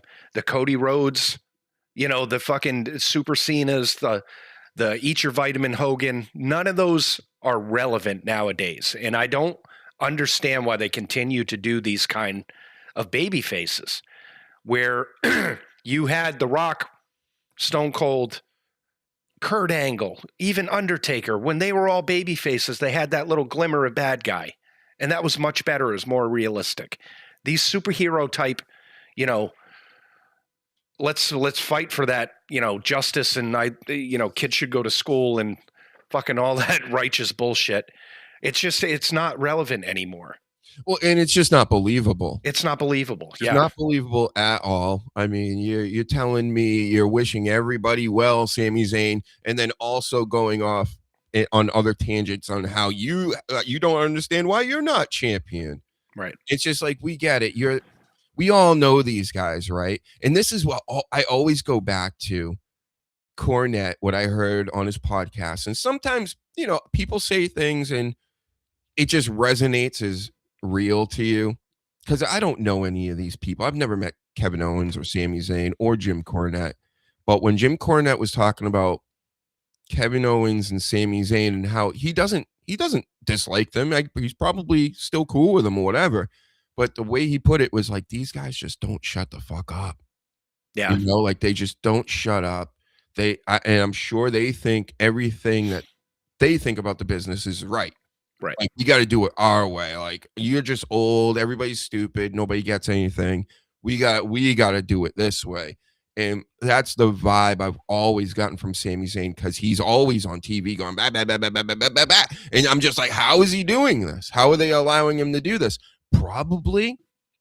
I'm just speculating, of course, and I don't hate Sami Zayn or anything. I don't know him again, but I'm just assuming that backstage he's probably like, bah, bah, bah, bah, bah, bah, bah, bah, bah, bah, bah. Because I've heard this, from Cornette, and the way he explained it made me go, that does sound annoying. But you know what? To some people, they accept that, and they think they just like people that talk a lot, right? Because it makes things less weird or something, or you just know who these people are because they're always telling you. So he's just managed to stick around because it's like me and KO, and now me and the Tribal Chief, and now me and KO again, and now me and Cody Rhodes, right? Now me and Randy Orton. He's like always inserting himself in with other people. Me and Jey Uso, right? I kind of see it for what it is, and how I see it is it's just he's a politician, kind of like Cody Rhodes is, kind of like how Randy Orton didn't have to be, because he just was born into the business and just was always given the. They would even shit on him on live TV. I saw a clip of Triple H. I forgot about this, where he's like, you got all the talent in the world, but you're a fucking knucklehead, basically. That's like the gist of it. So, That's my rant on that. You know who's always been like that too, and it made me just from the second I saw him on television up until now, I just can't stand him. Is Daniel Bryan. Daniel Bryan was like that too, where it was like he thought he knew everything about. He still does. He thinks he knows everything about wrestling. He's the final say on shit, and that drove Vince McMahon and especially Triple H. Just from what I'm hearing, it might not be true, but that kind of like politicking where it's like, well, I was on the indies and I grinded and I did this and I was in Japan and I was in, Europe and I was this and I was that. And it's that holier than thou fucking, you think you're a wrestling god bullshit. And yeah, I'm seeing it in Sami Zayn. He's reminding me more and more of Daniel Bryan every single day with his horse shit, because you hear that stuff and you know that he's sort of that kind of person.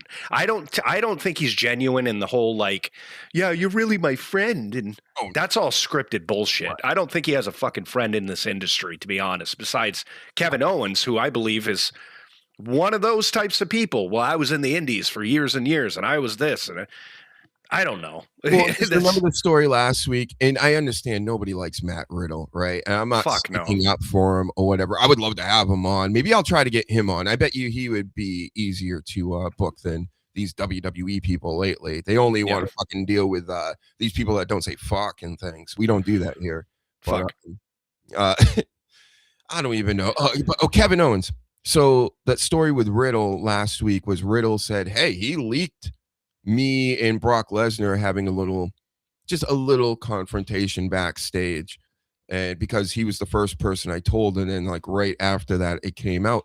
And again, the first thing I think of is Cornette going, well, they don't shut the fuck up. These guys just won't shut the fuck up. And it's just like, well, there you go.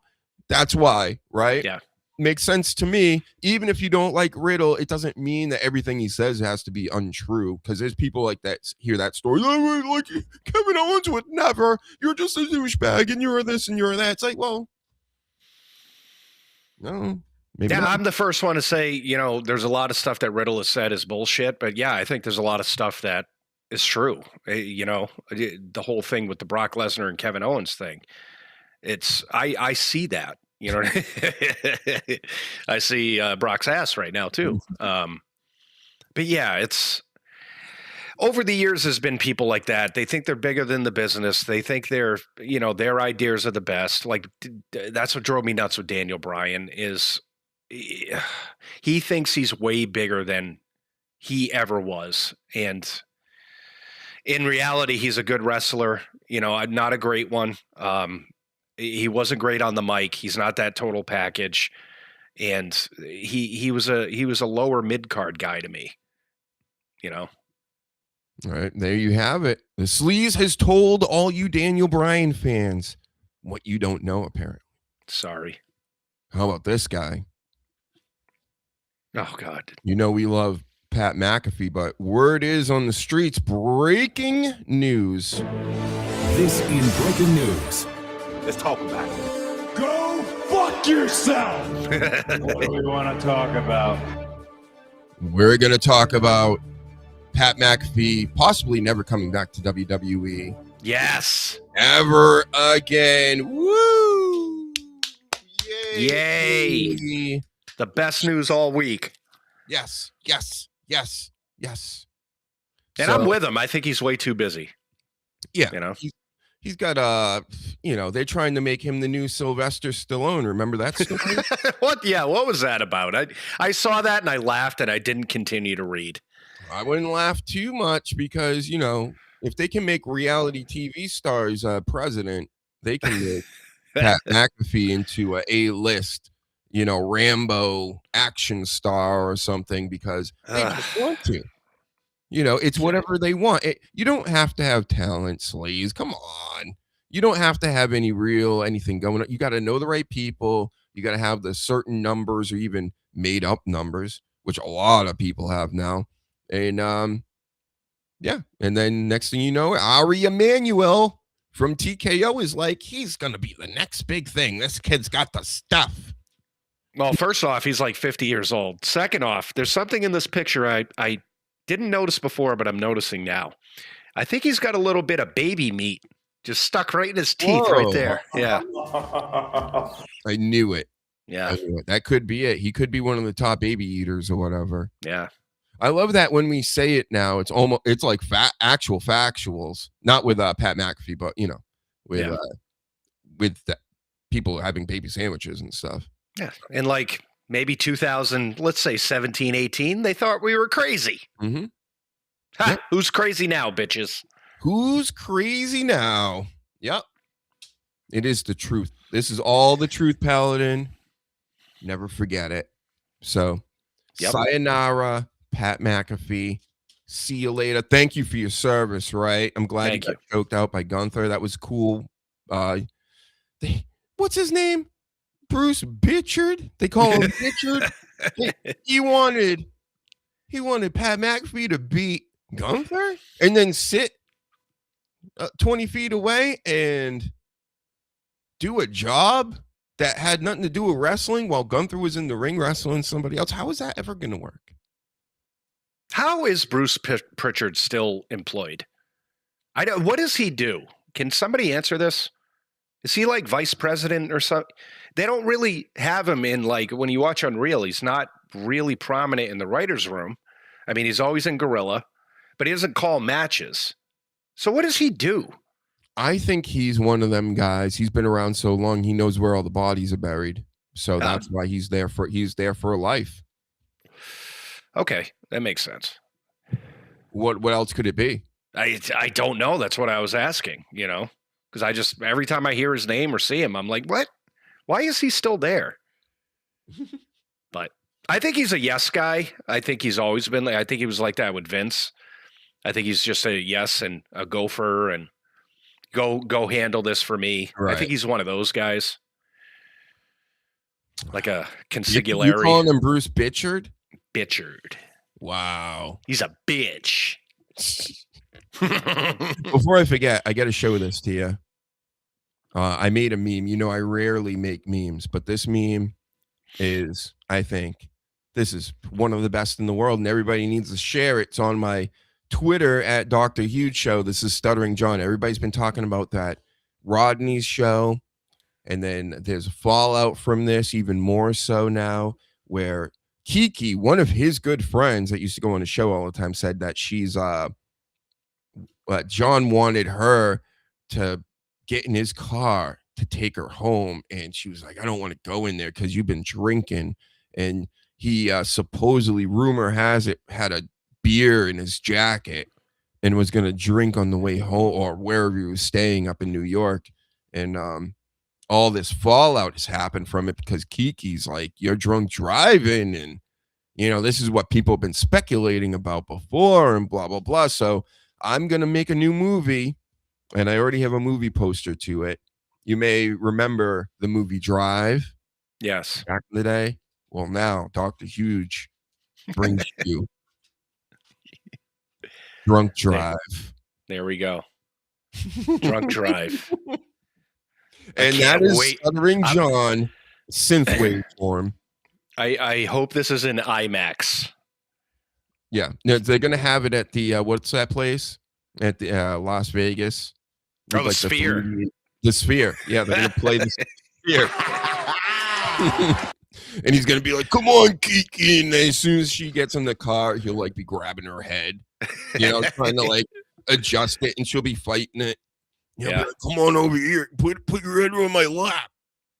I need a cameo in this movie. I'll go for the Actors Guild minimum to be in this movie. SAG. You're going to be in SAG. And SAG. With Stuttering John. John's in SAG. See, a film by Dr. HUGENSTEIN. It's going to be amazing. I'm not part of SAG. I'm part of SAC. It's a different one. Aggie SAC. 50-year-old ball sack. Oh, man, the red carpet's going to be great for that. Oh, fuck. I'm going to pull a beer out of my jacket. I'm going to get a stretch limousine that day. You should. I'm going to John drive me there. And you know what we do? We'll bring dates, but they'll be dummies. Yeah, sounds good. And we'll DDT him and put him in cripple cross faces and things Right. on the stage. Run over him with the limo. Mm-hmm. Everybody will be all shocked, and they'll be like, I can't believe they did this. Yeah. We get out eating baby sandwiches. Mm-hmm. Well, that's what they serve at these award shows. That's what I heard in the premieres and things. Yeah, finger food. A few more wrestling notes, Sleaze. Don't you leave just yet. Finn Balor kicked out of the Judgment Day. We mentioned fantastic. It a little bit. Rumors have it Liv Morgan didn't do anything. She did give Finn Balor a hotel room key. Remember that little angle? Yeah. Last year or so. Right. And then could there be a new member? And who would you put in the Judgment Day? Have to be a guy now. Danhausen. Oh, come on. Can't be Danhausen. He's busy selling T-shirts. All right. That's a tough one. Who would fit in? Let me think. Because you got to think of there's like mainly two demographics. There's Mexicans and there's Irish. Right. So you got to have like a biker attitude. They're like a biker gang almost. New age biker gang. Consider that. Plays video games. Huh. And while you think I'm gonna try to adjust my nut sack here. Yeah, there you go. Let me pull them up from underneath my butt cheeks. It's all that sack talk. Man, I was sitting on them. To reach in like this. You know, normally I do it, but I don't mention it. But now that that's out of the bag, you know, well, get it? Pun intended. Everybody's watching me. They know I'm wiggling for something. What do you think? Hold on. For the audio listeners, the doctor is adjusting his testicle sack right now because he was currently sitting on them. Detach the penis from it sometimes. Yeah. And then like pull it away so it doesn't go right back, you know.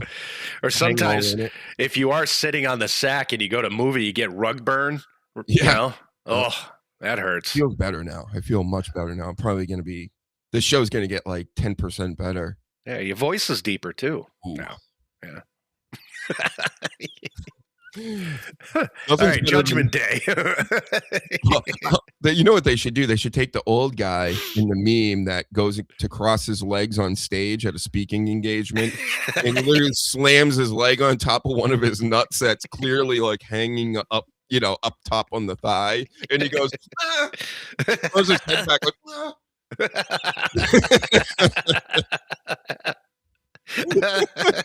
he screams up in the air and crosses his legs. Demolish that nut like immediately. It has to be an old guy because this isn't young guy problems. They don't have to move their nutsack all around. Like a 75-year-old guy. Yeah. His fucking balls are down to his friggin' kneecap. Oh God. At that point, you might as well just take him and just keep tying him up in a knot until it gets real high. Yeah. You know, something like that. Duct tape him to one of your thighs. Yeah, keep rolling it in, you know? Yeah. Girls complain about their boobs all the time. Like, try having nuts like for a day. It's really fucking annoying. Yep. Especially big old nuts like we have, you know? Grapefruits. Yeah. Really. Jesus. Yeah, pour another one for that. Yeah.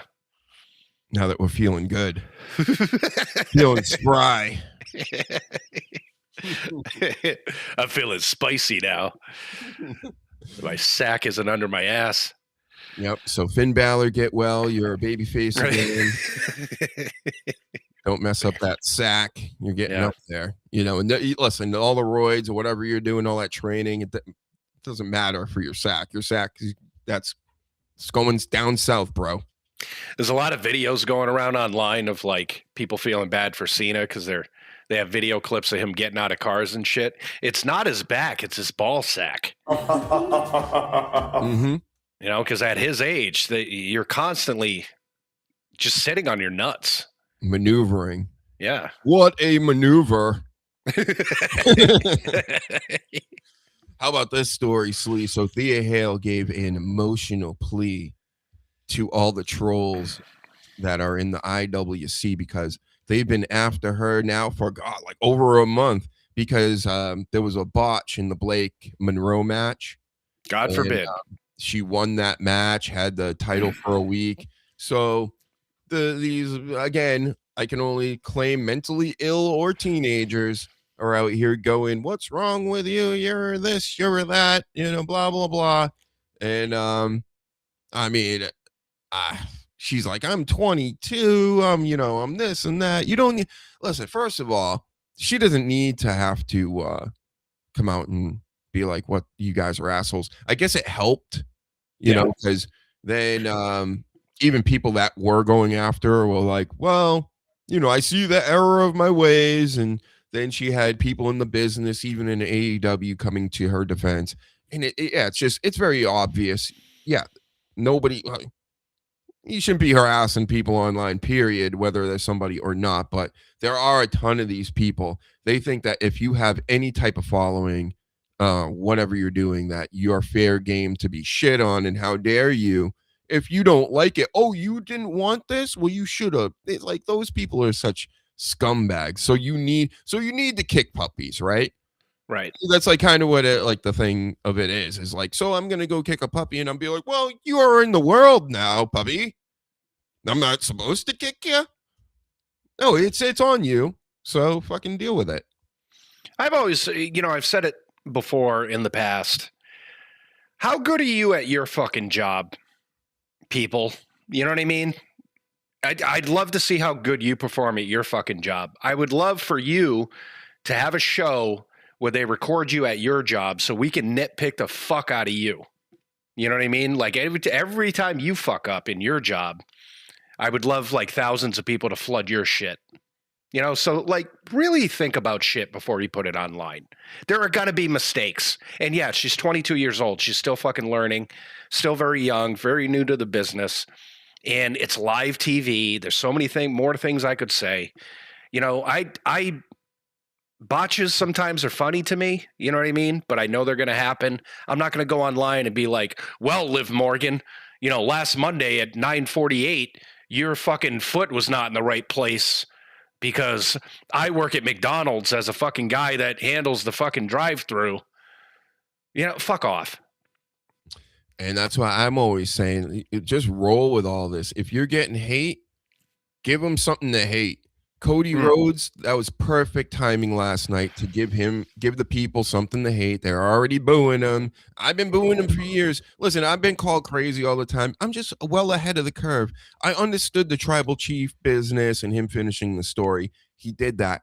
It's over. But then they kept him on top. And ever since then, he's underperformed, even though he's been their A player. Does that make sense? Like, yeah, just because you put him in the A player category doesn't mean he's performing like that. He performs like a B to me, a C even. He's a mid-card guy at best that they have shoehorned into the top spot, and that has hurt your business overall. This isn't a slight against Cody Rhodes, great guy, good wrestler, good performer, all that. I'm talking WWE's the peak of the peak. It's the pinnacle of the business, and now you just shoved him up there. Why? Because he's Dusty's kid? And that's why people talk about that, and that's why he used to talk about Rhodes, his father, all the time. And he's even brought it up in another podcast going, well, people would say or actually, a live event. It was a good speech, too. I'm not saying he's a bad performer, where he's saying, I don't do this for the dead, not to be morbid, but I'm doing this for my kids and for this and that and blah, blah, blah. And if you need those characters in the business, that's fine and that's good. But again, to be the top guy is just so unbelievable to me in this day and age of how we all know that this isn't real. And then you're going to give us Cody Rhodes as like Hulk Hogan? Yeah, and it's good that you said that too, because I feel like we're clearing the air with a lot of shit that we say today. Whenever we sit there and critique most of these people, okay, not all of them, because some of them are just terrible fucking human beings in real life, Daniel Bryan. But Cody Rhodes in real life, like I listen to the podcast, I don't mind him as a human being. You know what I mean? Like I could probably have a conversation with him. He puts in the work. you know, he's very knowledgeable about the fucking thing. It's the character that we bitch about. And it's the people that are putting the things together for that character. So when we say that we're sick of Cody Rhodes, it's not that I'm sick of, you know, Cody Reynolds. Reynolds, Reynolds, the real guy. I wish him nothing but the best. He's got a beautiful family. You know, outside of wrestling, he is, you know, he's the one that got the Wheatley vodka, you know, sponsorships. Like he did so much for himself on the indies, and he's doing everything he can for the business, you know, and we commend him for that shit. It's the character of Cody Rhodes. It's how it's presented. It's how it's shoved down your throat. It's how they write the script for him, and it's terrible. You know, I would like to see Cody Rhodes take more of a fucking handle of his shit and do more of the stuff that he was doing, like in even AEW or even mostly like the indies. His indie shit was fantastic, but we're not getting presented that. So that's a clarification of that shit. Again, it's just like the Eli Drake stuff. They're giving him more mic time, and not just him walking down to the ring with a mic in the middle of the show. Have a segment set up, like actually have something there where it's not him, you know, busting balls. And then that's also hard to do. Just if you have a segment and it's like, we got to get from A, B to C, I think that's a little bit better, and it will give you more of the character than just I'm walking down to the ring and I'm shit talking this guy. Yeah. We got it. We do this. So that's all anybody does. You can do that backstage. You do it walking to the ring. You do it in the ring. You do it on the stage. It's all the same shit. You know? But even for Monday night, and they're actually attributing the entire segment to Triple H. That whole segment where the Usos came out with CM Punk, I love that whole segment. I really did, because they came out and said, fucking apologize. And you're like, shit, they're going to fight. That was next. Yeah, it was one of those feelings that we talk about all the time where it's like, oh, people are actually going to fight right now. And I even love to, like, sometimes I'm like, all right, Jey Uso's overacting and shit, but he did perfect in that, where he was like pacing around like he was going to knock somebody out. A little kid thing. That's how I always see it. Yeah, but I actually appreciated it because he was complimented by Jimmy, and the whole thing worked out great. You know what I mean? Like, we need more of that shit. Instead of Punk coming out and saying some stuff and then going backstage, or, you know, they get the one-on-one with him and Roman. Like, more segments that are out of the box like that, where it's like, okay, so you said that shit about my family, so we're going to come out and we're going to fucking make you apologize. That builds up a fight feel that we've been bitching about for a long time, that you need to have that shit. Like last night's segment with Cody and fucking Randy Orton, where it was like, yeah, they talk back and forth, but then guess what? Somebody got their face smashed into a table and then beat up outside the ring. That promotes a fight feel for this shit. That's what it's missing a lot. Not these little hokey fucking backstage things where it's like, you know, oh, Asuka screaming Kyrie one more time. It's come on. The women aren't there yet with a lot of this. As much as we even will crap on the men for a lot of the stale segments and things, the women's segments are even worse. Yeah. For the most part. It's really hard for them to get over with any of this. But it almost doesn't matter, because, again, it's like a younger teenage girl audience. Even if you're an older dude, that's kind of like their mindset. So they're all in with the ladies, no matter how silly they're acting. I mean, example A here is Becky Lynch and AJ Lee.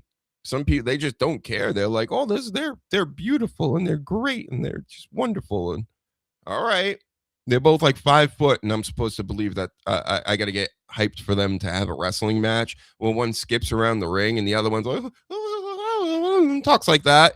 Like, yeah, and there's no build up to a fight. You know, I agree 100%. I think it's even worse on the women's side, because this is probably the best roster overall ever.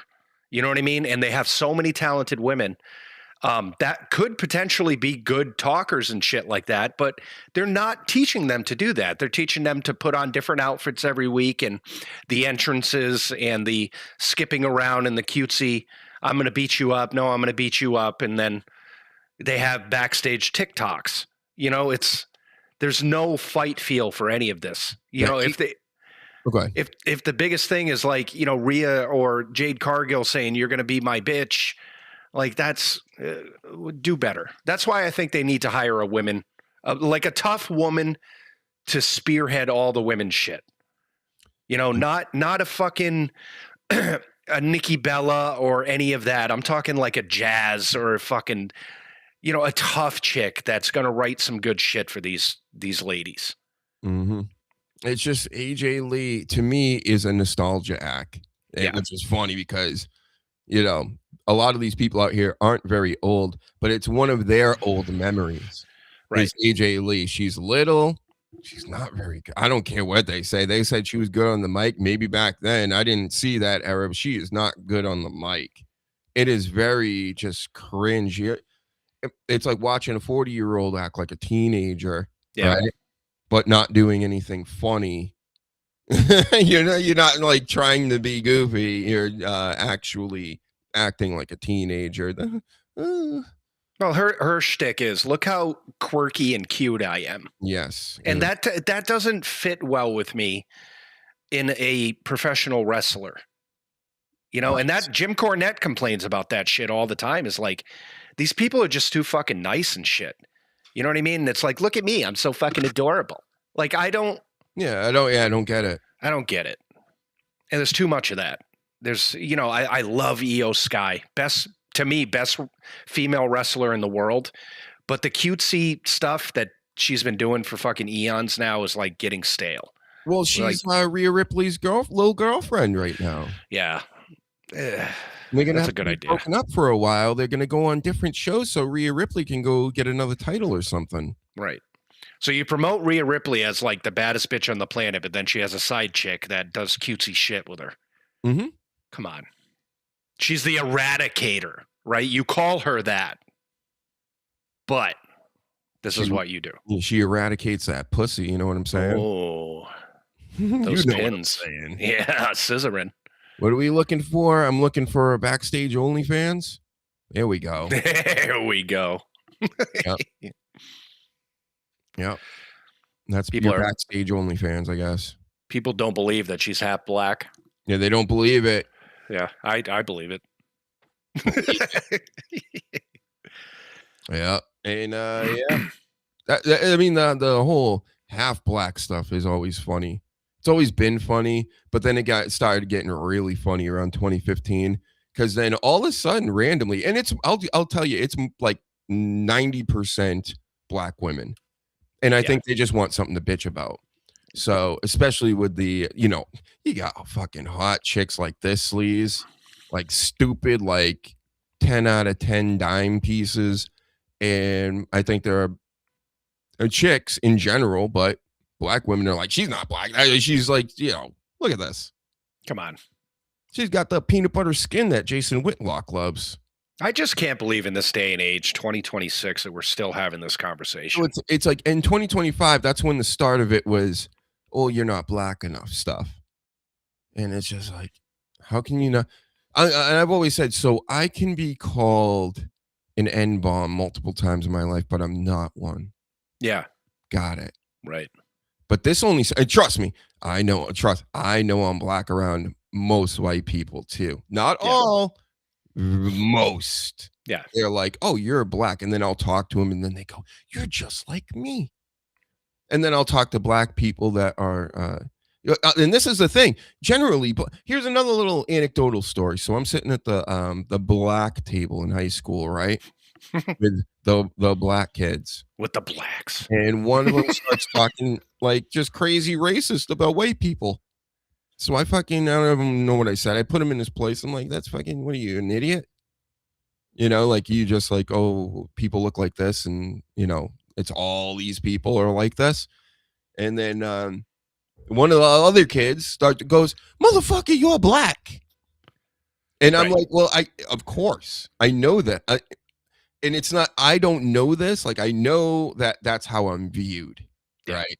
Especially when I had hair. So I just know how I'm viewed. And I've always been black until 2015. And slowly but surely, more black girls are like, well, you're not black. Yeah. Really? Right. Okay. Again, so I can be called and be put in the same club with you. People call me brother all the time out here by the brothers and things. Right. I'm kicking it with them. I'm slanging N bombs around and stuff. No big deal. You know, we're all into the same things and generally, and I'm all in the culture before it was even popular, right? And then, but I'm not like a part of the culture in the community. Fuck everybody. That's what I say, really. Yeah. At the end of the day, everybody can go fuck themselves. So I just like what I like, and I'm into what I'm into. That's it. The racial gatekeeping is so fucking old at this point, where it's like, there's rules to it and shit. And the fact of the matter is that most people are mixed nowadays. Yeah. It's not, unless you're, you can run your lineage back to, the old country of Africa. You are most likely mixed. And that's what amazes me, especially, I'm trying to tread lightly here because I'm a white male. Yeah, you're not allowed to speak. Yeah. But as a proud black female, like especially from black women, where they're like, well, no, you're not black, and white women can't do cornrows and fuck off. Like, really? First off, you're talking like a fucking dinosaur, and you're the problem. You know what I mean? Like, you want to bitch about racism and shit, you're creating it. So, fuck. Stop it. It's 2026. It's all so silly. Yeah. Yeah, that's how Saul Ruka, I guess, sees it. That's why it just gets brought up, because she was in the Black History Month logo, whatever meme thing they put out, and people are like, their minds were blown because she's got blonde hair, she's got the white features. Well, breaking news, folks, like, you could have a black couple. I've seen this. It was like a black couple. They had a kid that was white with green eyes. Yeah. Because I guess the mother or something had like a grandmother that was white. And sometimes the genes just work out where you get certain things from certain pieces of the swamp that your DNA comes out of. And it's completely random. I remember doing a whole report on this in fucking high school on how literally it's a crapshoot. And there are, on the flip side, there are white people I've seen have like dark skinned kids. And everybody's like, how? You guys are like white. And it's like, well, my great grandfather and his great grandmother or whatever were like Portuguese or whatever. And now this kid's got black hair and tan skin. And so it's like, and they get the DNA test done because they're like, this is so wild. We had to look into this. And they're like, nope. It's as simple as this. Like, my family. So I have a brother and sister. Okay. My dad, my mom, me and my brother, we all have brown eyes, either black or brown hair. My sister came out with blue eyes and blonde hair. You know what I mean? And we're not sitting there being like, you're not one of us. Have you checked the milkman? Yeah, we did. We did. But it's just genetics. It's fucking, this goes back to like, I think it was a great grandmother. My dad's side has like Swedish, German, like all that kind of blood in this family. And it just came from her, and it just skipped a generation and hit my sister. And it's just that it's the same thing we're talking about here. It's just simple fucking genetics. It doesn't make her not black. It doesn't make my sister not my sister. It's just, that's how it fucking rolled out. Yep. And again, I mean, just look at her, because in the wintertime, I'm sure she's white. And then when she's in the sun, it starts to turn like this. Yeah. Get it? Right. Fucking avian. Scandinavian milkman. Yeah, basically. Yeah, the tall Nordics. Maybe she's one of the aliens that they're talking about, right, lately? Yeah. Oh, my goodness. But that Saul Ruka is something, boy. Yep. She's the queen of the mixed people in my book. Yeah. I've seen some videos because I guess she used to be a gymnast. Yes. She was just on Stephanie's program, and I actually learned a lot from her and got a lot more respect for her. But I guess she was like a really good gymnast, and they've been putting out a lot of videos, and she's ridiculous. Like, ridiculous. That's what I'm saying. Like, she's really, really athletic. Yeah, and it's hot as fuck. And just take all that shit off the face. All the little jewels and rubies and things. We don't need all that. Yeah. A lot of the girls. Yeah. Just take that shit off. I'm glad they calmed down Tiffany Stratton, because for a while she was looking rough. It was just you're making it worse. Like, naturally she's pretty. Yeah. It's just they start caking that shit on. It's like, fuck me. She got that Sabrina Carpenter type fucking makeup where they literally, it looks like they go in with like a spray can. You know, the ones you spray a house down with to paint. Yeah. So they just go lacquer it on. And that unnatural lipstick where they go beyond the lip and they're just like, it looks like the Joker at some point. Eyebrows are super thick and super like refined to the point where it's like, that's what did Michelangelo draw those on you or something? Yeah. Donatello, one of the Ninja Turtles? Yeah. They don't need that shit. Shit, man. All right, one last story for you sleaze. Seth Rollins has been coming back. The masked men business, they came in, everybody's goofing on them because they all jump around each other. And it's like, can you figure out who Seth Rollins is? Oh, no, because there's so many masked men in the ring, right? Fucking cringe. They've been doing this way too long. Didn't they do this with like Liv Morgan recently or something? They've done it so much. Everybody's a masked man and woman. They did it with even Mickey James back in the day. Remember that when she first started teaming up with Biscuit Butt there? Alexa Butt? Yeah. She was a masked woman. There's just no more of this. I actually, yeah. I wasn't terribly upset about the whole like 1,000 fucking black hooded guys. I was like, all right, at least they're doing something sort of different. But yeah, that whole fucking skit needs to go. It's just been overdone. Bro, an LA Knight is just getting killed out here. Like, no matter everything he gets involved with is like the shits. Like, it's the shits. And it's not even his fault. It's like, no. All right, so the Vision have been completely decimated just from like real life injuries. And then you got then LA, this whole thing happens where, you know, Rollins is coming out playing ninjas with his friends in front of the Vision. Then LA Knight comes out and attacks. And then the Usos come out and attack. And it's like, oh, here's all the guys with nothing to do. Waiting for all the injured people to come back, right? And it's just like, oh. Yeah. The Vision is... You can see how it's thrown together. Like, well, we'll just put these guys with these guys because that fits, right? No, it doesn't fit. Yeah. The only way they can save the Vision is to put the belts on them. Other than that, it's without the other guys, it's sort of fucking pointless at this point. Now Paul Heyman's gone. It's like, okay. Good thing they had to get rid of him because they don't want to, you know, have people get too used to him being around as well. When only Austin Theory and Logan Paul, and I get that they can be considered two good gets or whatever, but I'm with you. Give those guys the tag belts, and then you can really solidify or at least keep it together for a little bit, right? Yeah, like now they should be building up them against the Usos for WrestleMania. That's a good match. You know what I mean?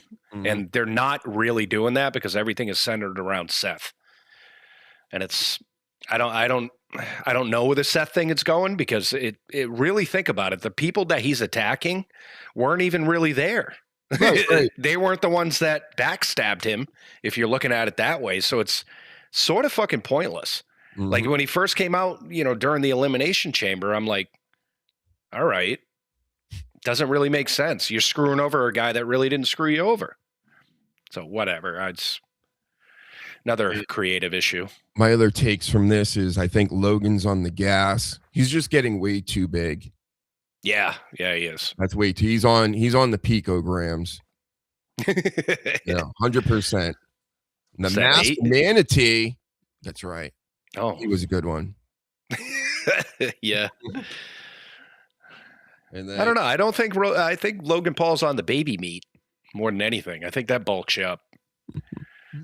Rollins is not even cleared yet, but supposed to be cleared for Mania in a month or so. Against who?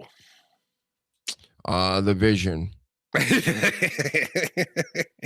It'll be him and LA Knight probably versus the Vision. There you go. You heard it here first. I just thought of that right now because but then you got the Usos. What are they gonna do? They should go against the Vision because they're not sure. Yeah. I don't. There's a rush to get Seth Rollins back, a guy that continuously gets hurt. I think it's really dumb if he's not cleared to even have him doing the stupid shit he's doing right now. Have him miss Mania. Wait till Braun Breaker comes back, because that's where the real feud is, and go into SummerSlam with that. Like, they're so adamant to have these top people in WrestleMania that they are questioning what they're doing as far as the health of these people, in my opinion. Like, it was great to see Seth back, but if he's not cleared and doesn't have a fucking clear opponent, just save him for SummerSlam. Give him a little extra time to fucking heal. Sounds good to me. It's a shoulder too, so I don't know if his cardio is kept up or whatever. Who knows? I don't know. I'm not getting WrestleMania this year anyway. Like, why?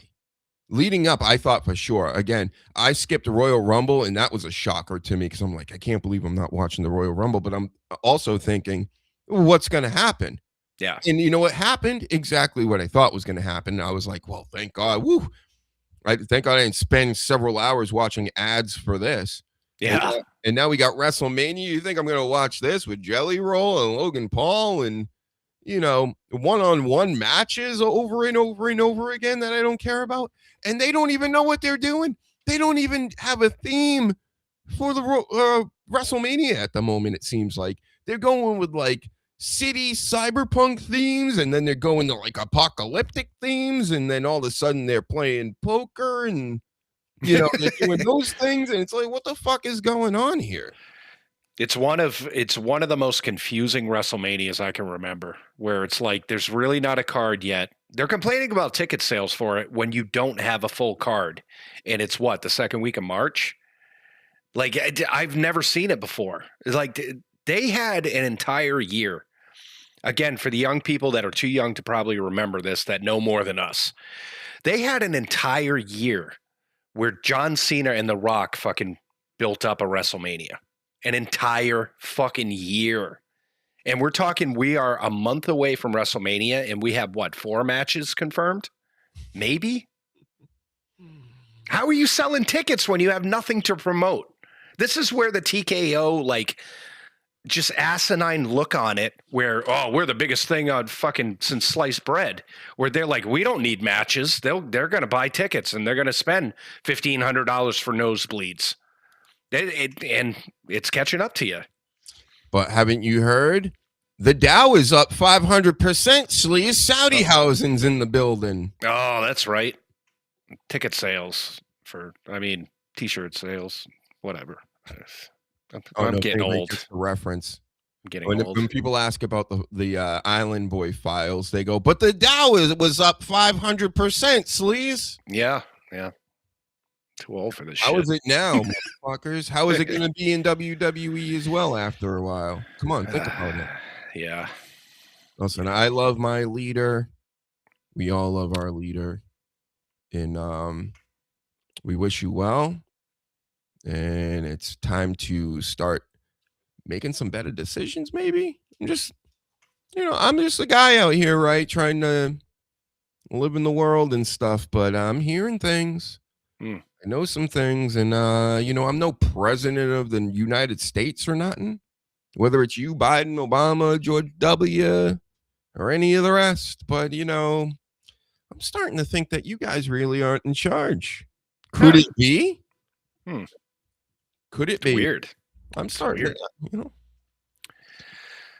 when we're dead and gone, they're gonna be like, man, they were right. Who? Oh, yeah, of course. They're going to be like, they were so right about everything. That's how everything works for me. People still call me a conspiracy theorist. It's like, I've been right about everything, bro. No, we're truth speakers. Yep. Literally had a show, conspiracy show with no name, talking about cults, I used to call them ancient witches. I try to like level with everybody. I try to talk about the occult and how that's important. And how everybody should understand what it is, because you're being ruled by it and you don't even really get it. And you just think I'm silly for even talking about it. No. Not silly. Not. not crazy. Like the Joker said, I'm just ahead of the curve. Been ahead of the curve for a while. You know, the sleaze knows, especially in my life. People have been, I've said some wild things, and people are been like, that's fucking stupid. What are you, stupid? And then it comes true. So I got some other crazy things in my back pocket I'll pull out sooner or later, but I know everybody's going to think it's too crazy, but it's going to happen. You know, a lot of this stuff is because I'm like Nostradamus, get it? With all these files coming out, you know what I want is the Bigfoot files. Yeah, there's something to that too, Sleaze. A lot of all this shit is connected. All of it. But the thing is, I don't want to hear about this stuff right now. We know that there are people having baby sandwiches. We should focus on that, right? Oh, by the way, the people that are having baby sandwiches are the ones that are running the world and are in the tops in all the media, which is like brainwashing us. Yeah. And okay, so let's stick on that. I don't want to talk about the world wars and the famines and all the end times nonsense that they want to push on us right now. Let's not focus on that yet. Let's not lose focus on this whole baby eating, sending people all over the planet to do things type stuff. And you know what? Honestly, that can go into a real crazy ass creepy place too that might not even be real. But I'm going to point it out because why not? I'm doing a podcast and it's kind of entertaining. Zorro Ranch. Oh. With Mr. Island Man himself. He's got a place in Arizona, and if people know about Arizona and all the underground bases and UFOs and blah, blah, blah, the gist of it is basically they're trafficking some people, some very, very poor people, I'm guessing, very unlucky people, off-world, in their own words, in the island files, and they're, for what? We know what else they're doing, right, to these people, but why would they be sending them off-world, underground, in the air? I don't know. It's a intergalactic DoorDash for babies. That's what it is. Possibly, maybe in a boxing ring on YouTube TOS, maybe. That's all I'm saying. Listen. I get that all this the future is getting crazier and crazier, but people really need to put on their thinking caps first of all, and then they have to be open to new information. Because trust me, everything that we've been told is complete horseshit. And if you if you think you got it figured out, trust me, you don't. I don't even feel like I got it figured out, but I at least recognize some of reality where some people are just like, no. We're not big dummies. Well, try to teach them through this listen, this is all work, Sleaze. You know what I'm saying? Of course. That's why we can see it a little better. We're more open because I get that people lie. You know, this pro wrestling stuff was real for like hundreds of years. They really thought it was real up until like recently, even in a lot of cases. So you mean to tell me you think that all this stuff that's going on with the most important shit in the world, where they're making billions and trillions in the sports and the politics and all this stuff, that you think that's all in the up and up? You can't be this naive. People can't be this naive anymore. They gave you a glimpse of what I've been talking about for years, you know, Baal and cults and all the eating and the banging of stuff.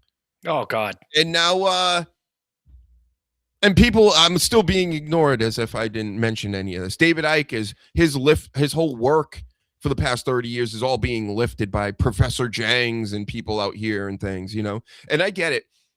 You just want the information out there, and it shouldn't be a pissing contest of who came up with what first and who figured out whatever.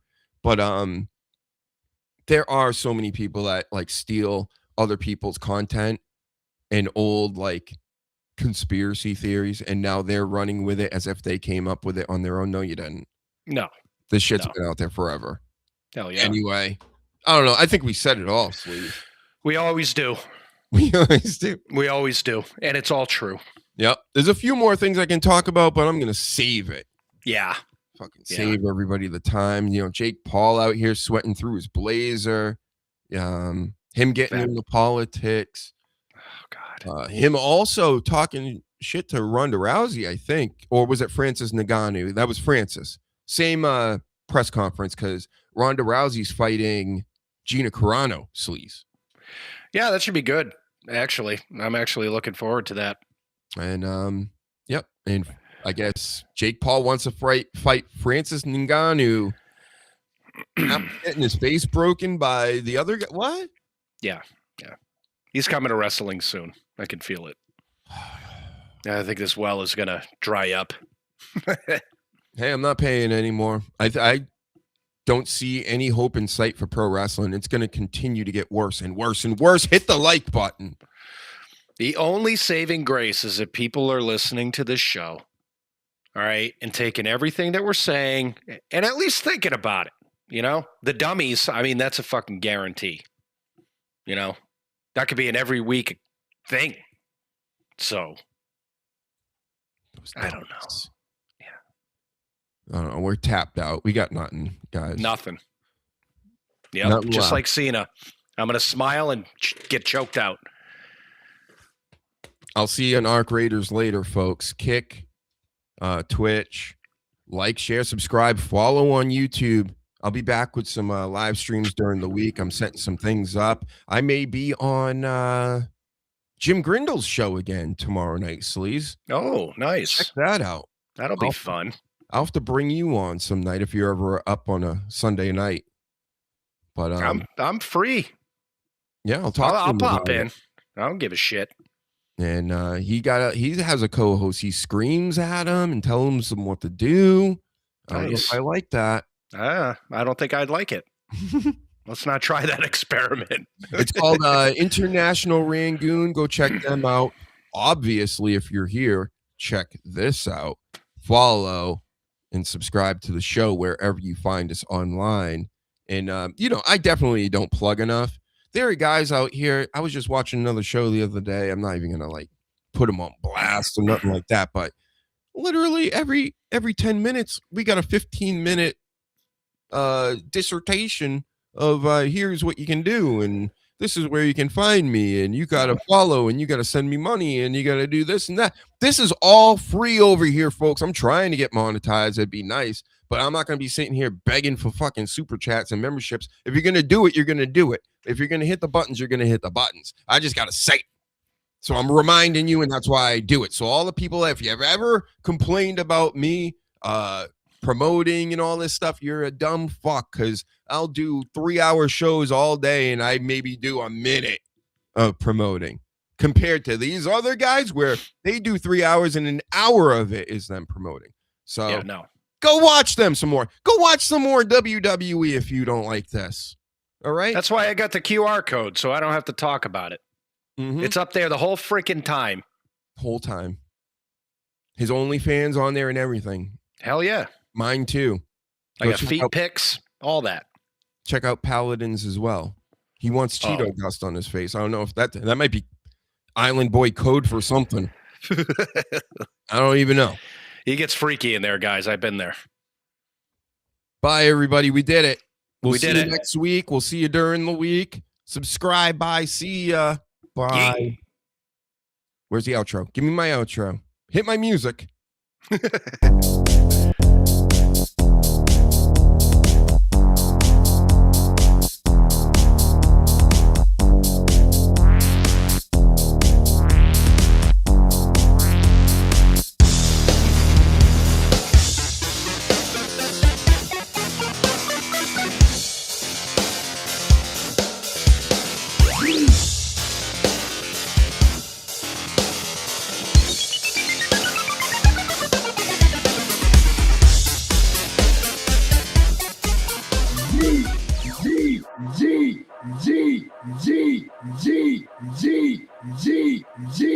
G. No